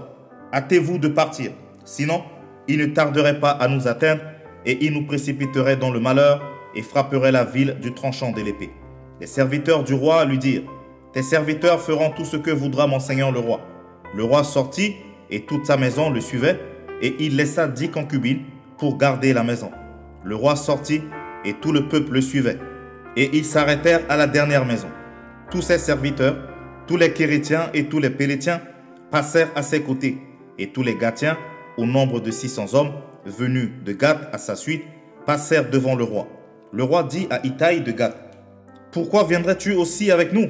Retourne et reste avec le roi, car tu es étranger, et même tu as été emmené de ton pays. Tu es arrivé d'hier, et aujourd'hui je te ferai errer avec nous, ça et là, quand je ne sais moi-même où je vais. Retourne et emmène tes frères avec toi. Que l'Éternel use envers toi de bonté et de fidélité. » Ittaï répondit au roi et dit: « L'Éternel est vivant, et mon seigneur le roi est vivant. Au lieu où sera mon seigneur le roi, soit pour mourir, soit pour vivre, là aussi sera ton serviteur. » David dit alors à Ittaï: « Va, passe. » Et Ittaï de Gath passa avec tous ses gens et tous les enfants qui étaient avec lui. Toute la contrée était en larmes, et l'on poussait des grands cris au passage de tout le peuple. Le roi passa le torrent de Cédron, et tout le peuple passa vis-à-vis du chemin qui mène au désert. Sadoc était aussi là, et avec lui tous les Lévites portant l'arche de l'alliance de Dieu. Et ils posèrent l'arche de Dieu, et Abiatar montait pendant que tout le peuple achevait de sortir de la ville. Le roi dit à Sadoc: « Reporte l'arche de Dieu dans la ville. Si je trouve grâce aux yeux de l'Éternel, il me ramènera, et il me fera voir l'arche et sa demeure. Mais s'il dit: je ne prends point plaisir en toi, me voici, qu'il me fasse ce qui lui semblera bon. » Le roi dit encore au sacrificateur Sadoc: « Comprends-tu? Retourne en paix dans la ville avec Achimaat, ton fils, et avec Jonathan, fils d'Abiatar, vos 2 fils. Voyez, j'attendrai dans les plaines du désert jusqu'à ce qu'il m'arrive des nouvelles de votre part. » Ainsi, Sadoc et Abiatar reportèrent l'arche de Dieu à Jérusalem, et ils y restèrent. David monta la colline des Oliviers. Il montait en pleurant et la tête couverte, et il marchait nu-pieds. Et tous ceux qui étaient avec lui se couvrirent aussi la tête, et ils montèrent en pleurant. On vint dire à David: « Achitophel est avec Absalom parmi les conjurés. » Et David dit: « Ô Éternel, réduis à néant les conseils d'Achitophel. » Lorsque David fut arrivé au sommet, où il se prosterna devant Dieu, voici Hushai, l'Archien, vint au-devant de lui, la tunique déchirée et la tête couverte de terre. David lui dit: « Si tu viens avec moi, tu me seras à charge. Et au contraire, tu anéantiras en ma faveur les conseils d'Achitophel, si tu retournes à la ville et que tu dises à Absalom: Ô roi, je serai ton serviteur. Je fus autrefois le serviteur de ton père, mais je suis maintenant ton serviteur. Les sacrificateurs Sadoc et Abiatar ne seront-ils pas là avec toi? Tout ce que tu apprendras de la maison du roi, tu le diras aux sacrificateurs Sadoc et Abiatar. Et comme ils ont là auprès d'eux leurs 2 fils, Achimaat, fils de Sadoc, et Jonathan, fils d'Abiatar, c'est par eux que vous me ferez savoir tout ce que vous aurez appris. » Hushai, ami de David, retourna donc à la ville, et Absalom entra dans Jérusalem. 2 Samuel, chapitre 16. Les amis et les ennemis de David.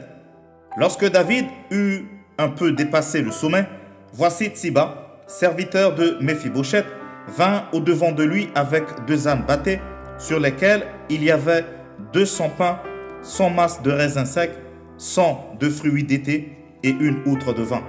Le roi dit à Tsiba: « Que veux-tu faire de cela? » Et Tsiba répondit: « Les ânes serviront de monture à la maison du roi.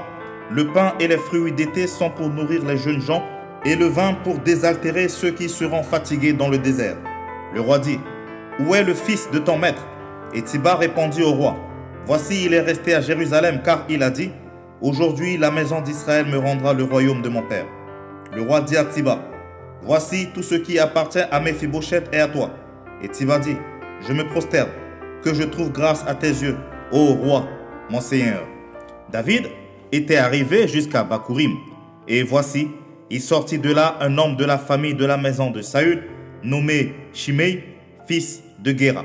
Il s'avança en prononçant des malédictions, et il jeta des pierres à David et à tous les serviteurs du roi David, tandis que tout le peuple et tous les hommes vaillants étaient à la droite et à la gauche du roi.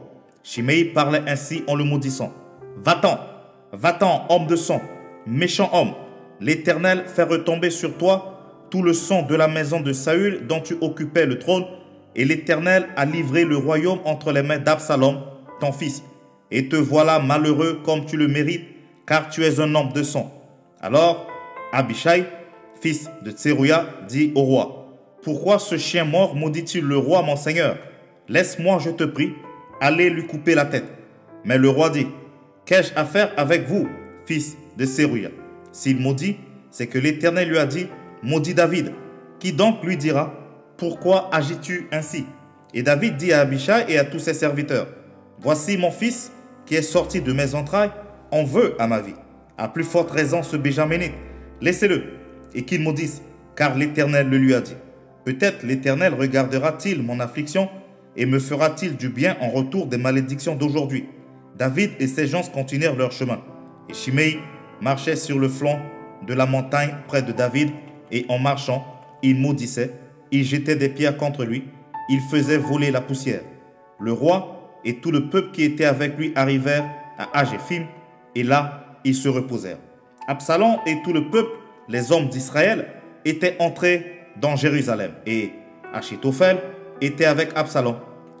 Lorsque Hushai, l'Archien, ami de David, fut arrivé auprès d'Absalom, il lui dit, « Vive le roi!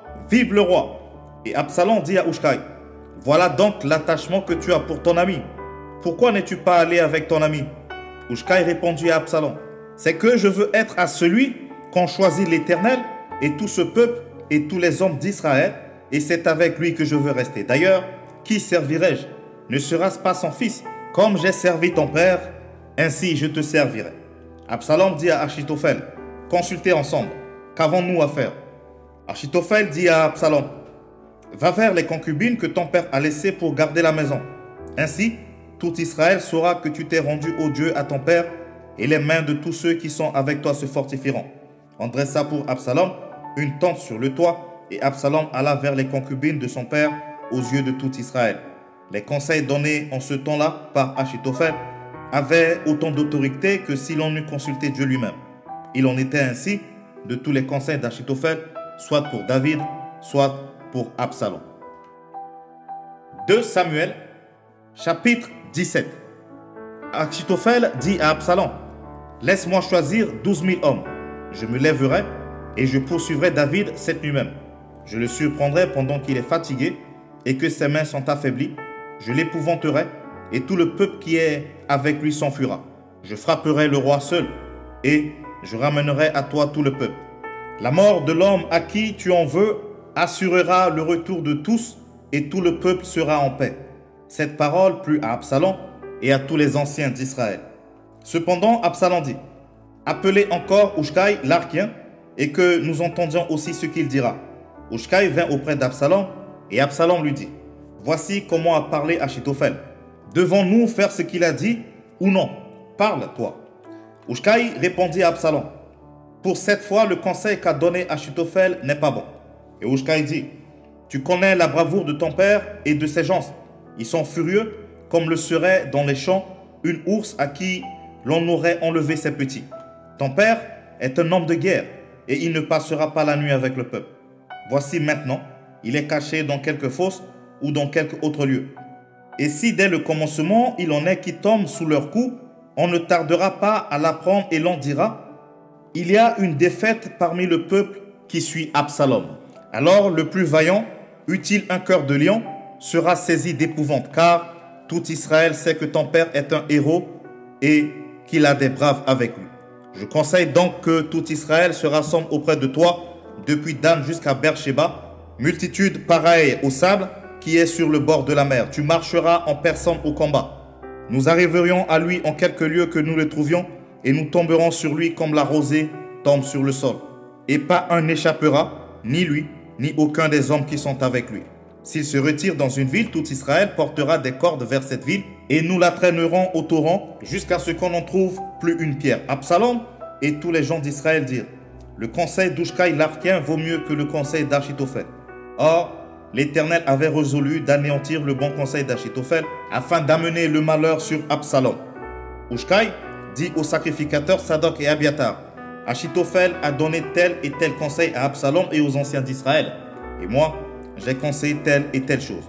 Maintenant, envoyez tout de suite informer David et faites-lui dire, ne passe point la nuit dans les plaines du désert, mais va plus loin, de peur que le roi et tout le peuple qui est avec lui ne soient exposés à périr. Jonathan et Achimaat se tenaient à Enrogel. Une servante vint leur dire d'aller informer le roi David, car il n'osait pas se montrer et entrer dans la ville. Un jeune homme les aperçut et le rapporta à Absalom. Mais ils partirent tous deux en hâte et ils arrivèrent à Bakurim, à la maison d'un homme qui avait un puits dans la cour. Et ils y descendirent.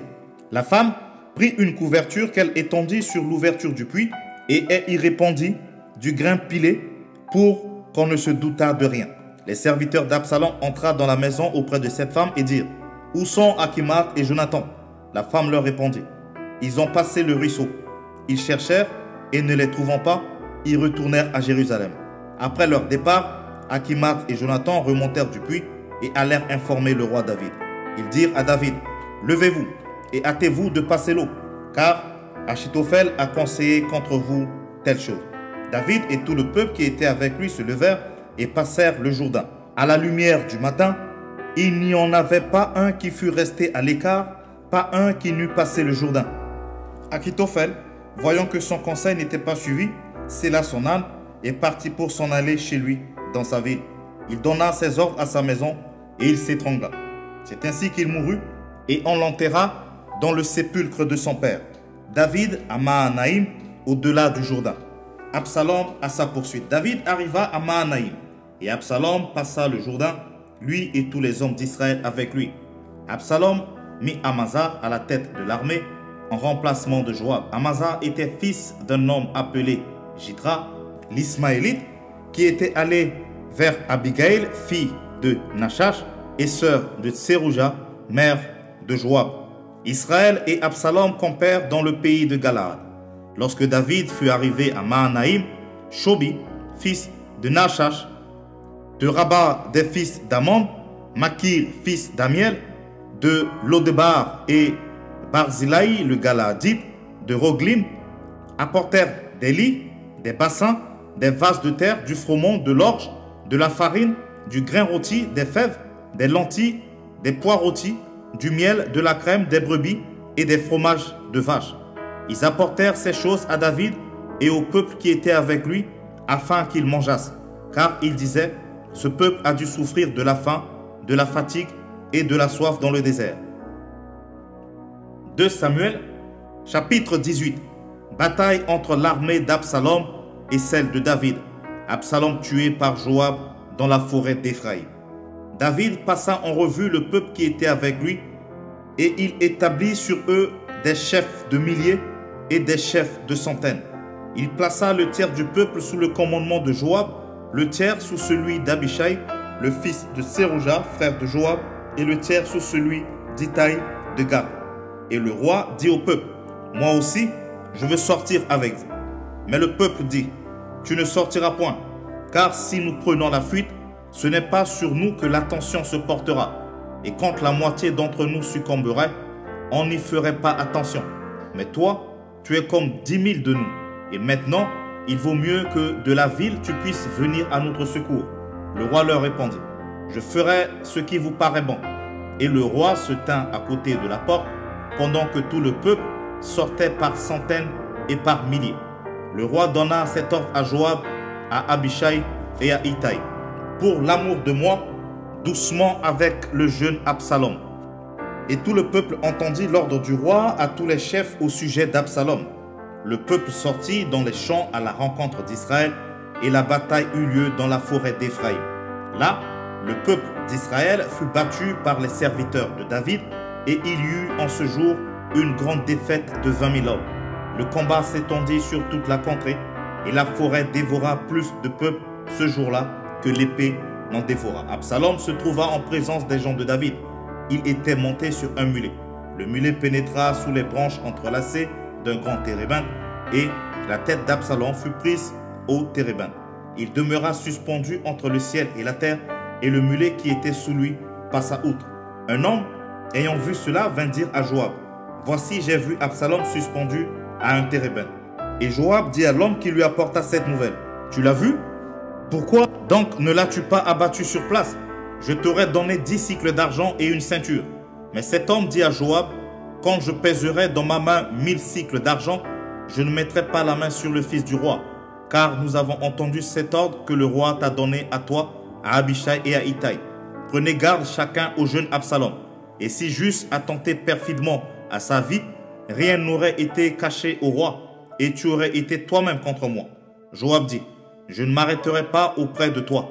Et il prit en main 3 javelots et les enfonça dans le cœur d'Absalom, encore plein de vie, au milieu du térébinthe. 10 jeunes gens qui portaient les armes de Joab entourèrent Absalom, le frappèrent et le firent mourir. Joab fit sonner de la trompette, et le peuple revint, cessant ainsi de poursuivre Israël, parce que Joab l'en empêcha. Ils prirent Absalom, le jetèrent dans une grande fosse au milieu de la forêt, et mirent sur lui un très grand monceau de pierre. Tout Israël s'enfuit, chacun dans sa tente. De son vivant, Absalom s'était fait ériger un monument dans la vallée du roi, car il disait, je n'ai point de fils, par qui le souvenir de mon nom puisse être conservé. Et il donna son nom au monument qu'on appelle encore aujourd'hui monument d'Absalom. Achimat, fils de Sadok, dit, laisse-moi courir et porter au roi la bonne nouvelle que l'Éternel lui a rendu justice en le délivrant de la main de ses ennemis. Joab lui dit, ce n'est pas toi qui dois porter aujourd'hui les nouvelles, tu les porteras un autre jour, mais non aujourd'hui, puisque le fils du roi est mort. Et Joab dit à Coushi, va et annonce au roi ce que tu as vu.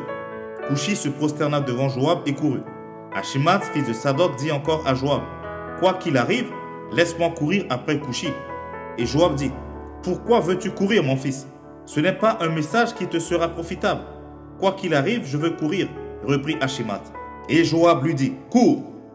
Achimat courut par le chemin de la plaine et il dévança Coushi.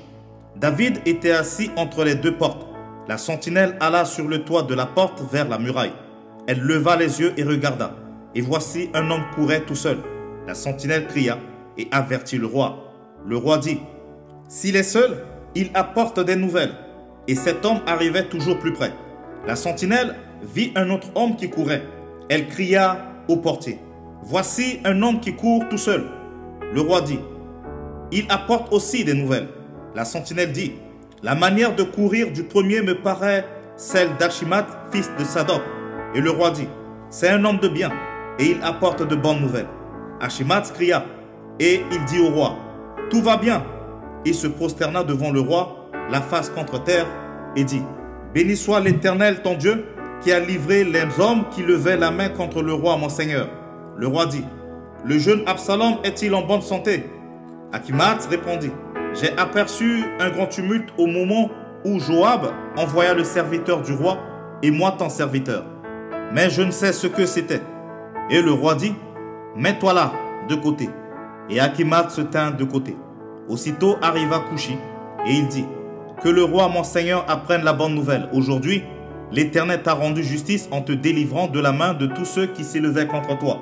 Le roi dit à Coushi, le jeune homme Absalom est-il en bonne santé? Coushi répondit, qu'il soit comme ce jeune homme, les ennemis du roi mon seigneur, et tous ceux qui s'élèvent contre toi pour te faire du mal. Alors, le roi saisi d'émotion, monta dans la chambre au-dessus de la porte et pleura. Il disait en marchant, mon fils Absalom, mon fils Absalom, que ne suis-je mort à ta place? Absalom, mon fils, mon fils. 2 Samuel, chapitre 19. David retourne à Jérusalem. On vint dire à Joab, voici le roi pleure et se lamente à cause d'Absalom. Et la victoire ce jour-là fut changée en deuil pour tout le peuple, car en ce jour, le peuple entendait dire, le roi est affligé à cause de son fils. Ce même jour, le peuple rentra dans la ville à la dérobée, comme l'auraient fait des gens honteux d'avoir pris la fuite dans le combat. Le roi s'était couvert le visage et il criait à haute voix, mon fils, Absalom, Absalom, mon fils, mon fils.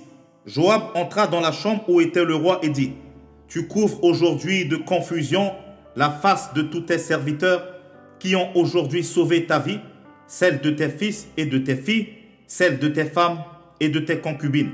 Tu aimes ceux qui te haïssent et tu hais ceux qui t'aiment. Car tu montres aujourd'hui qu'il n'y a pour toi ni chef ni serviteur. Et je vois maintenant que si Absalom vivait et que nous fussions tous morts en ce jour, ce serait agréable à tes yeux. Lève-toi donc, sors et parle au cœur de tes serviteurs. Car je jure par l'Éternel que si tu ne sors pas, il ne restera pas un homme avec toi cette nuit.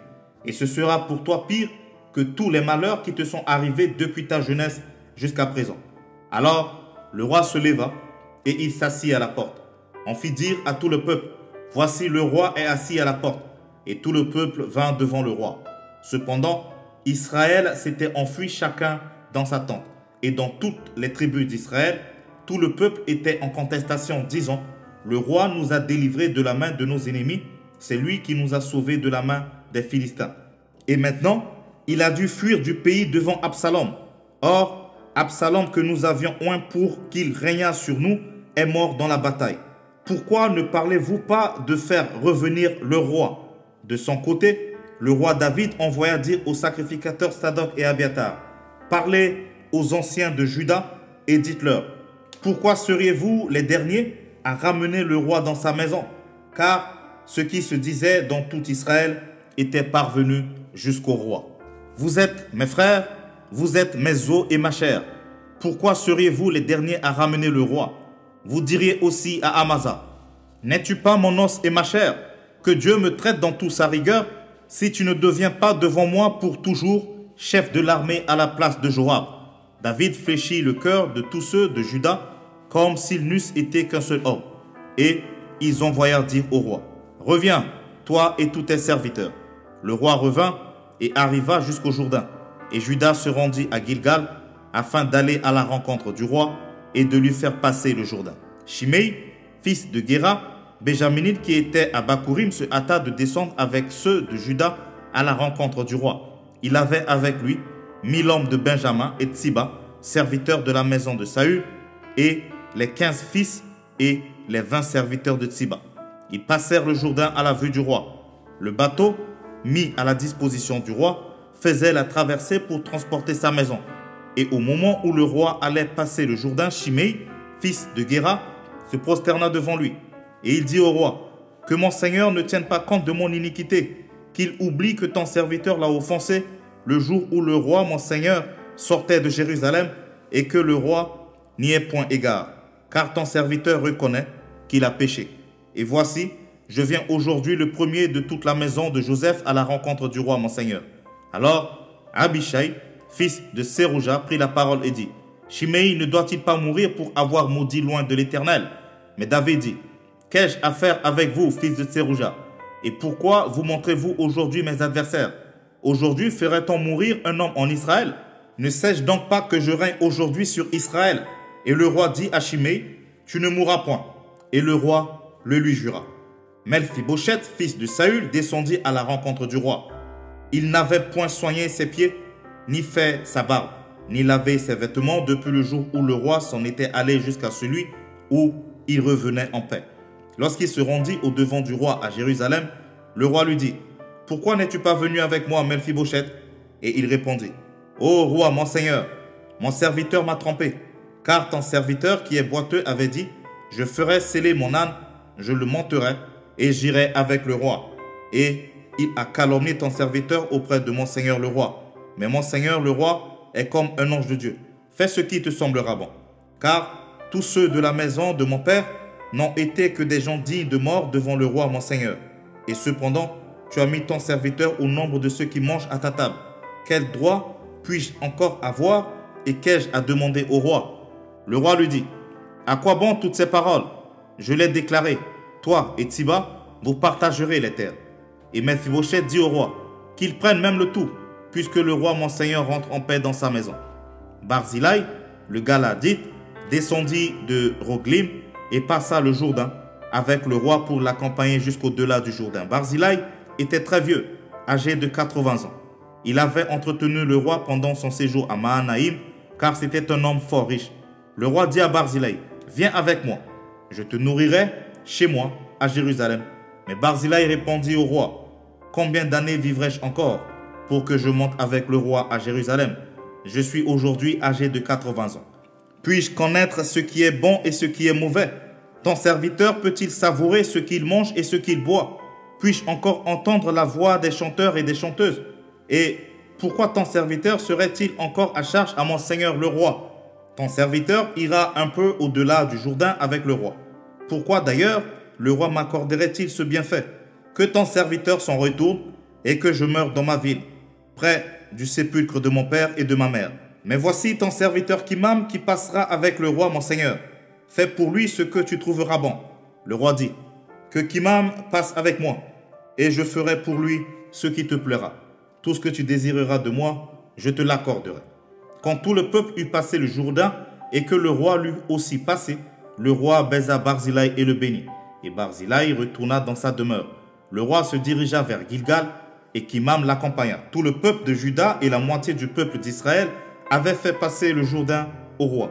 Mais voici, tous les hommes d'Israël abordèrent le roi et lui dirent, « Pourquoi nos frères, les hommes de Juda, t'ont-ils enlevé et ont-ils fait passer le Jourdain au roi à sa maison et à tous les gens de David ?» Tous les hommes de Juda répondirent aux hommes d'Israël, « C'est que le roi nous tient de plus près. Et qu'y a-t-il là pour vous irriter? Avons-nous vécu aux dépens du roi? Nous a-t-il fait des présents ?» Et les hommes d'Israël répondirent aux hommes de Juda, « Le roi nous appartient 10 fois autant, et David même plus qu'à vous. Pourquoi nous avez-vous méprisés? N'avons-nous pas été les premiers à proposer de faire revenir notre roi ?» Et les hommes de Juda parlèrent avec plus de violence que les hommes d'Israël. 2 Samuel, chapitre 20. Révolte de Sheba, Béjaminite. Rentrée de David en Jérusalem. Amasa, ancien chef de l'armée d'Absalom, tué par Joab. Il se trouvait là un méchant homme nommé Sheba, fils de Bikri, Béjaminite. Il sonna de la trompette et dit, « Point de part pour nous avec David, point d'héritage pour nous avec le fils d'Isaïe.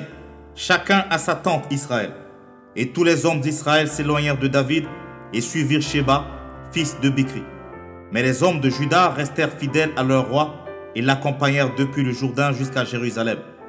David rentra dans sa maison à Jérusalem. Le roi prit les 10 concubines qu'il avait laissées pour garder la maison et il les mit dans un lieu où elles étaient séquestrées. Il pourvut à leur entretien, mais il n'alla point vers elles. Et elles furent enfermées jusqu'au jour de leur mort, vivant dans un état de veuvage.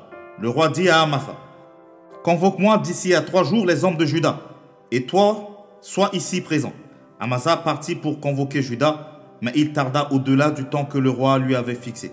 David dit alors à Abishai, « Sheba, fils de Bikri, va maintenant nous faire plus de mal qu'Absalom. Prends toi-même les serviteurs de ton maître et poursuis-le, de peur qu'il ne trouve des villes fortes et ne se dérobe à nos yeux. » Et Abishai partit, suivi des gens de Joab, des Kérétiens et des Pélétiens, et de tous les vaillants hommes. Ils sortirent de Jérusalem afin de poursuivre Sheba, fils de Bikri. Lorsqu'ils furent près de la grande pierre qui est à Gabaon, Amasa arriva devant eux. Joab était ceint d'une épée par-dessus les habits dont il était revêtu. Elle était attachée à ses reins dans le fourreau, d'où elle glissa comme Joab s'avançait. Joab dit à Amasa, « Te portes-tu bien, mon frère ?» Et de la main droite, il saisit la barbe d'Amasa pour le baisser. Amasa ne prit point garde à l'épée qui était dans la main de Joab. Et Joab l'en frappa au ventre et répandit ses entrailles à terre sans lui porter un second coup. Et Amasa mourut. Joab et son frère Abishai marchèrent à la poursuite de Sheba, fils de Bikri. Un homme d'entre les gens de Joab resta près d'Amasa et il disait, « Qui veut de Joab et qui est pour David, qu'il suive Joab. » Amasa se roulait dans le sang au milieu de la route. Et cet homme, ayant vu que tout le peuple s'arrêtait, poussa Amasa hors de la route dans un champ et jeta sur lui un vêtement, lorsqu'il vit que tous ceux qui arrivaient près de lui s'arrêtaient. Quand il fut ôté de la route, chacun suivait Joab afin de poursuivre Sheba, fils de Bikri. Mort de Sheba. Joab traversa toutes les tribus d'Israël dans la direction d'Abel-Beth-Maaka, et tous les hommes d'élite se rassemblèrent et le suivirent. Ils vinrent assiéger Sheba dans Abel-Beth-Maaka, et ils élevèrent contre la ville une terrasse qui atteignait le rempart. Tout le peuple qui était avec Joab sapait la muraille pour la faire tomber. Alors, une femme habile se mit à crier de la ville, « Écoutez, écoutez, dites, je vous prie à Joab, approche jusqu'ici, je veux te parler. Il s'approcha d'elle et la femme dit, es-tu Joab? Il répondit, je le suis. Et elle lui dit, écoute les paroles de ta servante. Il répondit, j'écoute. Et elle dit, autrefois, on avait coutume de dire que l'on consulte Abel. Et tout se terminait ainsi. Je suis une des villes paisibles des fidèles en Israël. Et tu cherches à faire périr une ville qui est une mère en Israël. Pourquoi détruirais-tu l'héritage de l'Éternel? Joab répondit, loin, loin de moi la pensée de détruire et de ruiner. La chose n'est pas ainsi. Mais un homme de la montagne d'Éphraïm nommé Sheba, fils de Bikri, a levé la main contre le roi David. Livrez-le, lui seul, et je m'éloignerai de la ville. La femme dit à Joab, voici sa tête sera jetée par la muraille. Et la femme alla vers tout le peuple avec sa sagesse. Et ils coupèrent la tête à Sheba, fils de Bikri, et la jetèrent à Joab. Joab sonna de la trompette. On se dispersa loin de la ville, et chacun s'en alla dans sa tente. Et Joab retourna à Jérusalem vers le roi. Joab commandait toute l'armée d'Israël. Benaja, fils de Jéhojada, était à la tête des Kérétiens et des Pélétiens. Adoram était préposé aux impôts. Josaphat, fils d'Achiloud, était archiviste. Sheja était secrétaire. Sadok et Abiatar étaient sacrificateurs. Et Ira de Jaïr était ministre d'État de David. 2 Samuel, chapitre 21. Famine de 3 ans. Du temps de David, il y eut une famine qui dura 3 ans. David chercha la face de l'Éternel, et l'Éternel dit, c'est à cause de Saül et de sa maison sanguinaire, c'est parce qu'il a fait périr les Gabaonites. Le roi appela les Gabaonites pour leur parler. Les Gabaonites n'étaient point d'entre les enfants d'Israël, mais c'était un reste des Amoréens. Les enfants d'Israël s'étaient liés envers eux par un serment, et néanmoins, Saül avait voulu les frapper dans son zèle pour les enfants d'Israël et de Juda. David dit aux Gabaonites, que puis-je faire pour vous, et avec quoi ferai-je expiation, afin que vous bénissiez l'héritage de l'Éternel? Les Gabaonites lui dirent, ce n'est pas pour nous une question d'argent et d'or avec Saül et avec sa maison, et ce n'est pas pour nous qu'il appartient de faire mourir personne en Israël. Et le roi dit, que voulez-vous donc que je fasse pour vous? Ils répondirent au roi, puisque cet homme nous a consumés et qu'il avait le projet de nous détruire pour nous faire disparaître de tout le territoire d'Israël, qu'on nous livre 7 hommes d'entre ses fils et nous les pendrons devant l'Éternel à Gibéa de Saül, l'élu de l'Éternel. Et le roi dit, je les livrerai. Le roi épargna Méphibosheth, fils de Jonathan, fils de Saül, à cause du serment qu'avaient fait entre eux devant l'Éternel, David et Jonathan, fils de Saül. Mais le roi prit les 2 fils que Rispa, fille d'Aja, avait enfantés à Saül, Harmonie et Méphibosheth, et les 5 fils que Mérab, fille de Saül, avait enfantés à Adriel de Méola, fils de Barzillai. Et il les livra entre les mains des Gabaonites, qui les pendirent sur la montagne devant l'Éternel. Tous les 7 périrent ensemble. Ils furent mis à mort dans les premiers jours de la moisson, au commencement de la moisson des orges. Rispa, fille d'Aja, prit un sac et l'étendit sous elle contre le rocher, depuis le commencement de la moisson jusqu'à ce que la pluie du ciel tomba sur eux. Et elle empêcha les oiseaux du ciel de s'approcher d'eux pendant le jour et les bêtes des champs pendant la nuit. On informa David de ce qu'avait fait Rispa, fille d'Aja, concubine de Saül. Et David alla prendre les os de Saül et les os de Jonathan son fils chez les habitants de Jabès en Galaad, qui les avaient enlevés de la place de Beth-Shan, où les Philistins les avaient suspendus lorsqu'ils battirent Saül à Gilboa. Il emporta de là les os de Saül et de Jonathan son fils, et il en recueillit aussi les os de ceux qui avaient été pendus. On enterra les os de Saül et de Jonathan son fils au pays de Benjamin, à Tséla, dans le sépulcre de Kis, père de Saül. Et l'on fit tout ce que le roi avait ordonné. Après cela, Dieu fut apaisé envers le pays. Guerre contre les Philistins. Les Philistins firent encore la guerre à Israël. David descendit avec ses serviteurs et ils combattirent les Philistins. David était fatigué. Et Jish-Benob, l'un des enfants de Rapha, eut la pensée de tuer David. Il avait une lance du poids de 300 cycles d'airain, et il était ceint d'une épée neuve. Abishai, fils de Sérouya, vint au secours de David, frappa le Philistin et le tua. Alors, les gens de David jurèrent en lui disant, « Tu ne sortiras plus avec nous pour combattre, et tu n'éteindras pas la lampe d'Israël. » Il y eut encore, après cela, une bataille à Gob avec les Philistins.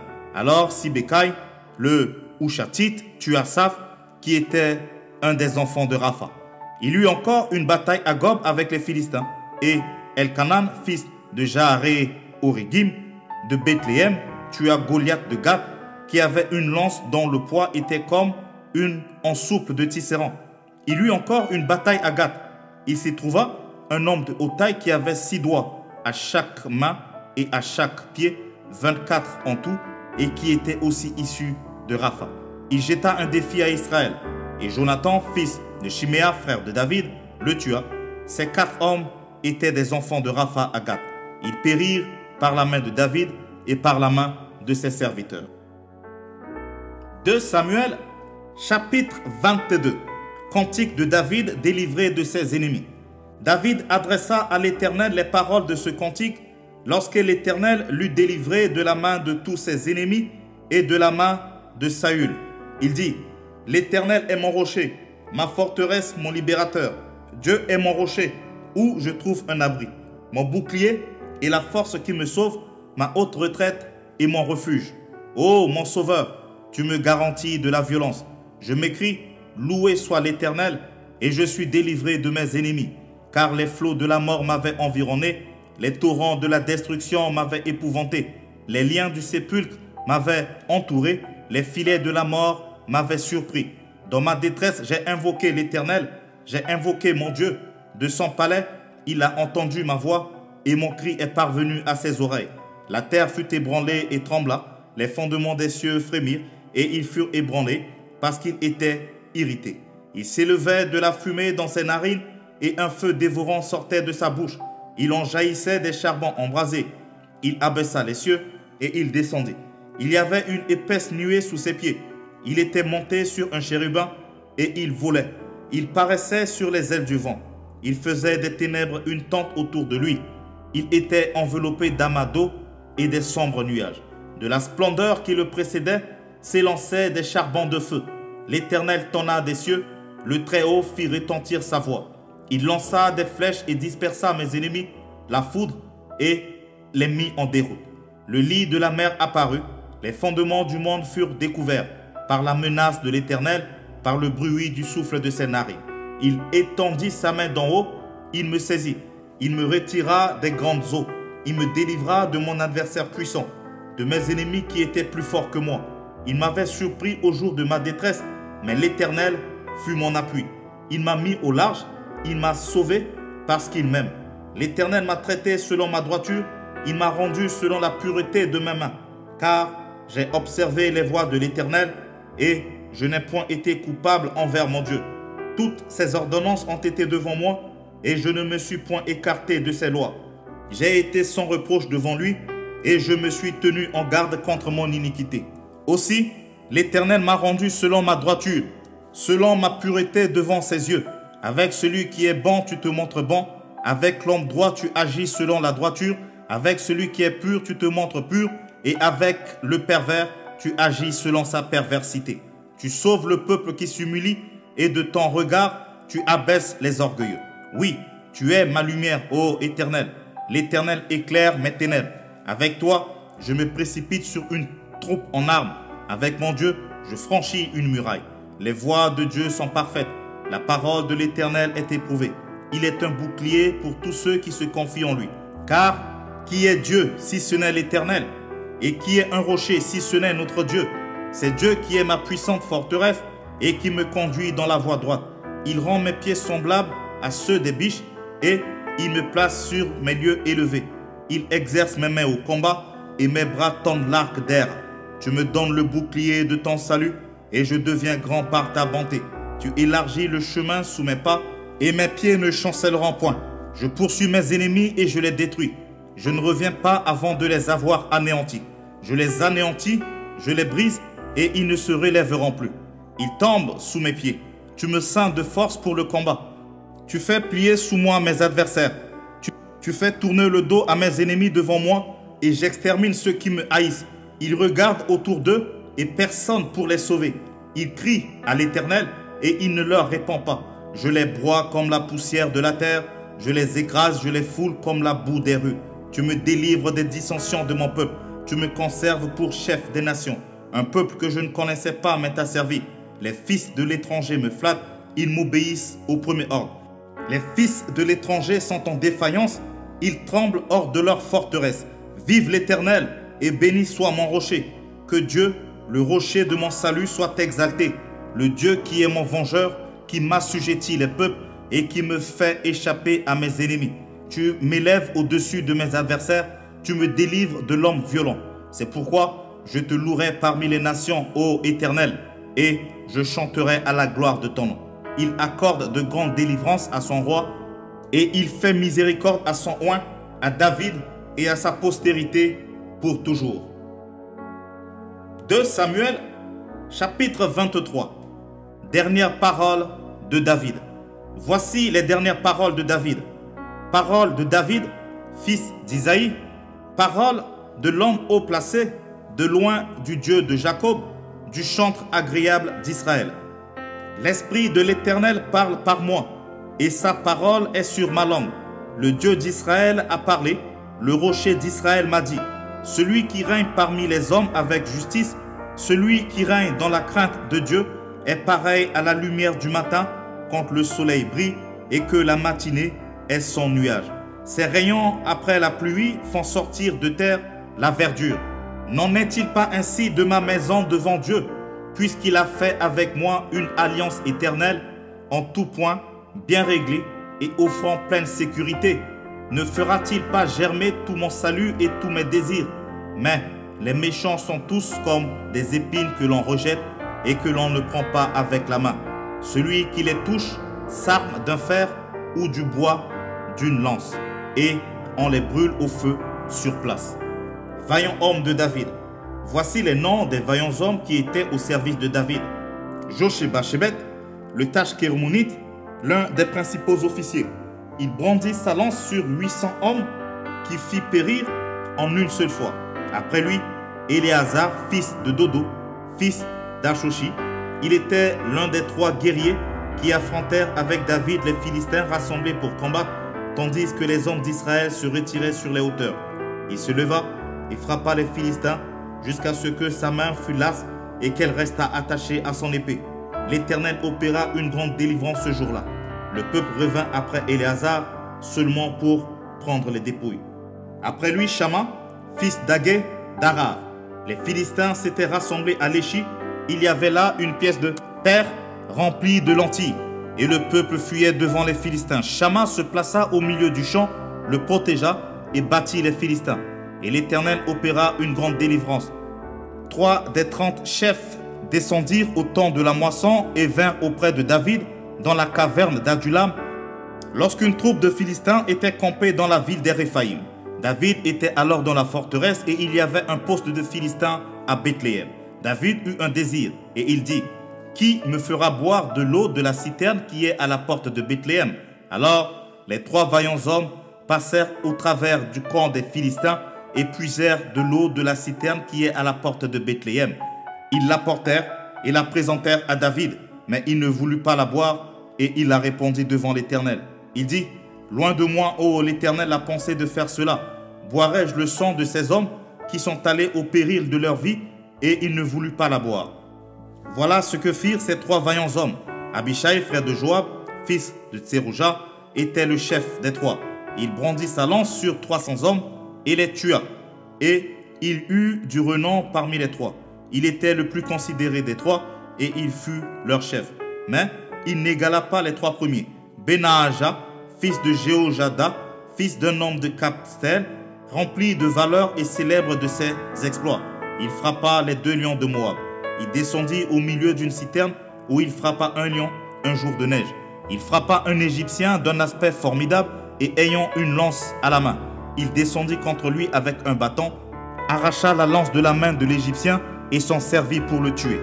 Voilà ce que fit Benaaja, fils de Jéhojada. Et Il eut du renom parmi les 3 vaillants hommes. Il était le plus considéré des 30, mais il n'égala pas les 3 premiers. David l'admit dans son conseil secret. Azaël, fils de Joab, du nombre des 30. Elkanan, fils de Dodo de Bethléem. Shama de Harod. Elika de Harod. Életz de Pélet. Ira, fils d'Ikesh de Tekoa. Abiezer d'Anatot. Mebounaï de Usha. Salmon d'Akwak. Maharai de Natopha. Eleb, fils de Baana de Natopha. Itaï, fils de Ribaï de Gibéa, des fils de Benjamin. Benaja de Piraton. Idaï de Nakale Gash. Abi Alban d'Araba. Azmavet de Barchoum. Eliashba de Chalban. Benejachen, Jonathan. Shama d'Arar. Akiam, fils de Charar d'Arar. Eliphelet, fils d'Achashbaï, fils d'un Maakatien. Eliam, fils d'Achitophel de Gilo. Etzraï de Carmel. Paharai d'Arab.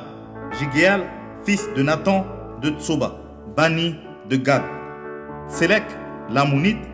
Naharai de Béhéroth, qui portait les armes de Joab, fils de Tseroja. Ira de Jéter. Gareb de Jéter. Uri le Hétien. En tout 37. 2 Samuel, chapitre 24. Dénombrement et peste. La colère de l'Éternel s'enflamma de nouveau contre Israël, et il excita David contre eux en disant: Va, fais le dénombrement d'Israël et de Juda. Et le roi dit à Joab, qui était chef de l'armée et qui se trouvait près de lui: Parcours toutes les tribus d'Israël depuis Dan jusqu'à Beersheba, qu'on fasse le dénombrement du peuple et que je sache à combien il s'élève. Joab dit au roi: Que l'Éternel ton Dieu rende le peuple 100 fois plus nombreux et que les yeux du roi mon Seigneur le voient. Mais pourquoi le roi mon Seigneur veut-il faire cela? Le roi persista dans l'ordre qu'il donnait à Joab et aux chefs de l'armée. Et Joab et les chefs de l'armée quittèrent le roi pour faire le dénombrement du peuple d'Israël. Ils passèrent le Jourdain et ils campèrent à Aroer à droite de la ville qui est au milieu de la vallée de Gad et près de Jaézer. Ils allèrent en Galade et dans le pays de Tashtim-Ochi. Ils allèrent à Dan-Jan et aux environs de Sidon. Ils allèrent à la forteresse de Tyr et dans toutes les villes des Héviens et des Cananéens. Ils terminèrent par le midi de Juda à Beersheba. Ils parcoururent ainsi tout le pays et ils arrivèrent à Jérusalem au bout de 9 mois et 20 jours. Joab remit au roi le nombre du dénombrement du peuple. Il y avait en Israël 800 000 hommes de guerre tirant l'épée et en Juda 500 000 hommes. David sentit battre son cœur après qu'il eut fait le dénombrement du peuple. Et il dit à l'Éternel: J'ai commis un grand péché en faisant cela. Maintenant, ô Éternel, daigne pardonner l'iniquité de ton serviteur, car j'ai complètement agi en insensé. Le lendemain, quand David se leva, la parole de l'Éternel fut ainsi adressée à Gad le prophète, le voyant de David. Je te propose 3 fléaux, choisis-en un et je t'en frapperai. Gad alla vers David et il lui fit connaître la chose en disant: Veux-tu 7 années de famine dans tout le pays, ou bien 3 mois de fuite devant tes ennemis qui te poursuivront, ou bien 3 jours de peste dans ton pays?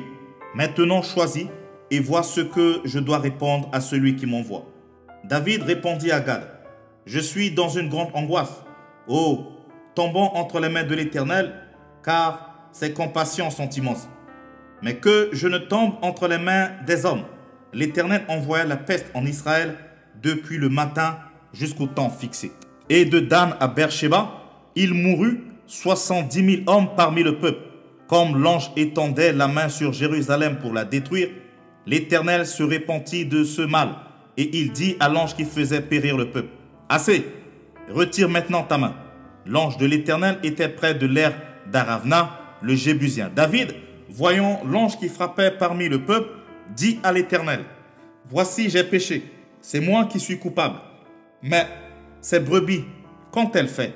Que ta main soit donc sur moi et sur la maison de mon père.